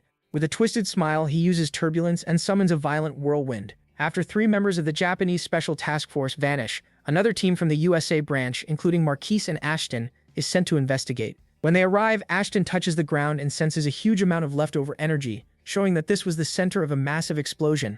Marquise is stunned by the size of the crater Midori made and sees why he's called the strongest man in the world. Still, he can't understand how someone that powerful disappeared with his whole team. Ashton has no answer either. News of Midori's disappearance reaches the Japanese branch, throwing everything into chaos. At the everlasting Vision Hut, the assistant superintendent gets visibly shaken and can hardly believe it. Io, just as worried, asks if they really have no clue where Midori is. She asks Midori's assistant Rin, but Rin doesn't know either because the artifact linking her to Midori was destroyed. Io says the whole thing is awful. While they're talking, Kanagi arrives, now officially a squad captain and wearing the captain's cape. He's a little embarrassed by the new title, but the assistant superintendent explains that every squad captain recommended him unanimously, and since Kanagi even fought Eva, everyone believes he's the only one who can fill the hole Makoto left behind. Kneeling, MC remembers his promise to surpass the founders quickly and stop more people from dying. He thanks them for trusting him, and says he'll do everything he can to live up to the anti-prophecy's hopes. That gets Io excited, and she says she always thought he was the right pick for captain. Then her face turns serious, and she asks what he thinks about an urgent issue. Not long ago, Kanagi was still tracking down anti-prophecy members to recruit into his squad. Now he's sitting in front of the superintendent for advice, and the whole thing feels unreal. As the superintendent speaks, a door with a tiger drawing suddenly appears behind Io. He is startled, and when it opens, Io introduces two special task force members, Nishina and Mikado, both badly injured. She explains they were on Midori's team and are the only ones who know what happened. Mikado starts explaining that in Detroit, the leader of the 12 Apostles took control of Midori's body. That leaves Kanagi completely stunned. Mikado goes on, saying the control ability seems similar to the one Eva used before. He thinks an artifact is probably behind it, though the details don't matter right now. The important part, he says, is that Midori, the man who protected his friends, has now become humanity's enemy. That truth hits the protagonist hard. Mikado adds that Midori fought the control as long as he could, giving Nishina and Mikado time to escape. Before he finally lost himself, Midori apologized and made one last request. Midori's last request was for Kanagi to defeat number 0 in his place. That leaves MC frozen, crushed by the weight of those words. The assistant superintendent puts a hand on his shoulder and says he has high hopes for him. But first, he still hasn't reached the 7-member minimum for his squad. Right now, he only has Hanada, Akane, and Suo. So his first job is finding 3 more members and fast. With no time to waste, Kanagi runs off to recruit. He spots a young member of the Hibiki squad and chases after him, begging him to join. The boy freaks out and sprints away, yelling that he's never leaving the Hibiki squad. Just when he thinks he's safe, Akane blocks his path and shows him a transfer letter signed by Hibiki. The boy can hardly believe his captain approved it, but once he reads it, he realizes it's real and reluctantly agrees to join the protagonist squad. That gives Kanagi and Akane their 4th member. At the same time, Hana goes to recruit Akihina. His method, though, is pretty weird. He starts doing an over-the-top leg-stomping motion like it's some kind of invitation, and Akihina just stares at him. Hanada says it's the captain's order and that he wants Akihina on the team. Akihina flatly refuses, saying he's aiming for the next captain exam. A captain spot opened up after Todoroki died. Hanada doesn't back off. He suddenly throws a strong kick at Akihina to test him, but Akihina dodges with ease, showing off his strange evasive skill. Hanada only gets more interested. Now curious, Akihina offers a deal. If Hanada can touch him even once within 60 seconds in the courtyard, then he'll join the squad. Hana asks if anything goes, and when Akihina says yes, he wraps himself in a glowing dragon, ready to win. Akihina starts the timer on his laptop. Earlier, inside a limestone cave used by the anti-prophecy unit, Akihina had met Captain Surakai, who was fishing in a 17th-dimensional crack called the Underjaw. Surakai mentioned that he sometimes catches huge fish there. After noticing Akihina, he asked if he was taking the replacement exam for the Todoroki squad.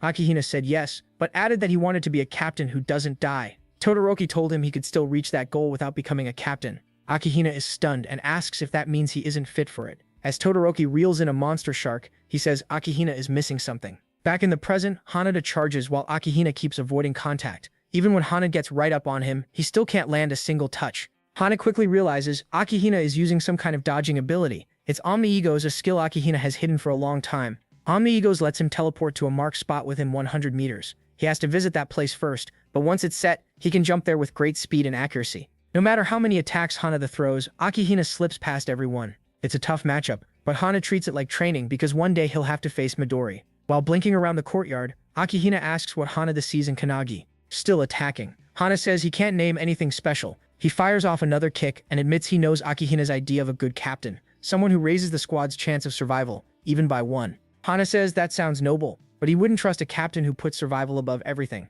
That irritates Akihina, but Hana explains that people who only think about saving themselves can't reach their true goal. As he says that, he remembers his childhood, the day he found his family dead because of a prophecy. That moment made him swear to crush every prophecy. In Kanagi, he saw someone who could actually do it, and that's why he chose to follow him. Hearing that, Akihina finally understands what he's missing as a captain, being someone others can rely on. He goes back to dodging, sure he's about to win, and plans to remember this talk later. But with only 5 seconds left, Hanada starts texting someone and says the timing is perfect. Akihina is confused, and then Suo appears, using his calendula together with Skyfall to strike from above. The attack blows apart the entire courtyard. That destroys Akihina's teleport points, and Hana moves in at once. He jumps off the building and uses a flash kick to rip off a piece of Akihina's clothes.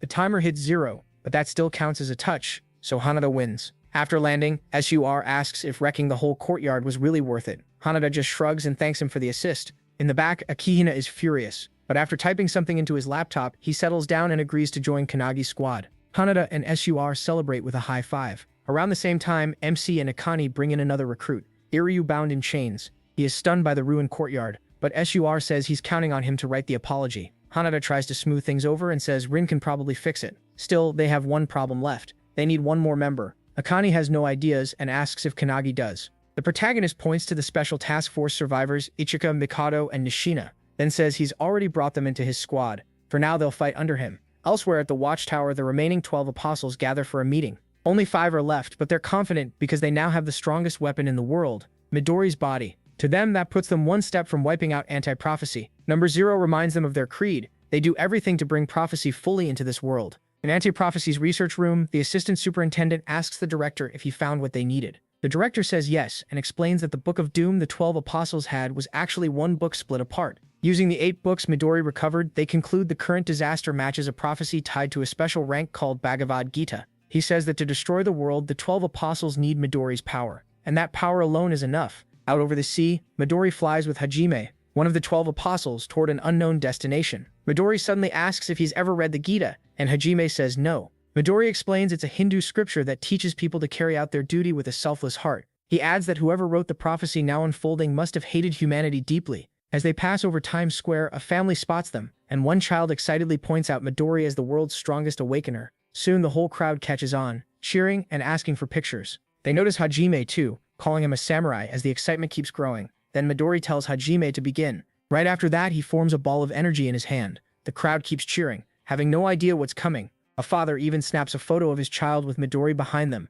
Just before Midori fires the energy ball upward, swallowing the sky, it turns into a giant tornado, and from inside it, the real Midori desperately screams for Number 0 to stop. But it's too late. Number 0 has already cast turbulence. Back at Anti-Prophecy's cafeteria, Kanagi is in the middle of a lecture when Suwa rushes over and urgently shows him his phone. It's breaking news. New York is burning after Midori's attack. The report says an awakener destroyed the city. At the Everlasting Hut, American Branch Superintendent Vice is yelling at Io to do something. Furious that Midori wiped out an entire city, Io tries to calm him. But the damage is massive, and countless people are dead in New York, the center of the world's economy. She explains that Midori wasn't acting on his own. The leader of the 12 apostles is controlling his body. They've already identified that man as Warren Hastings, an Englishman.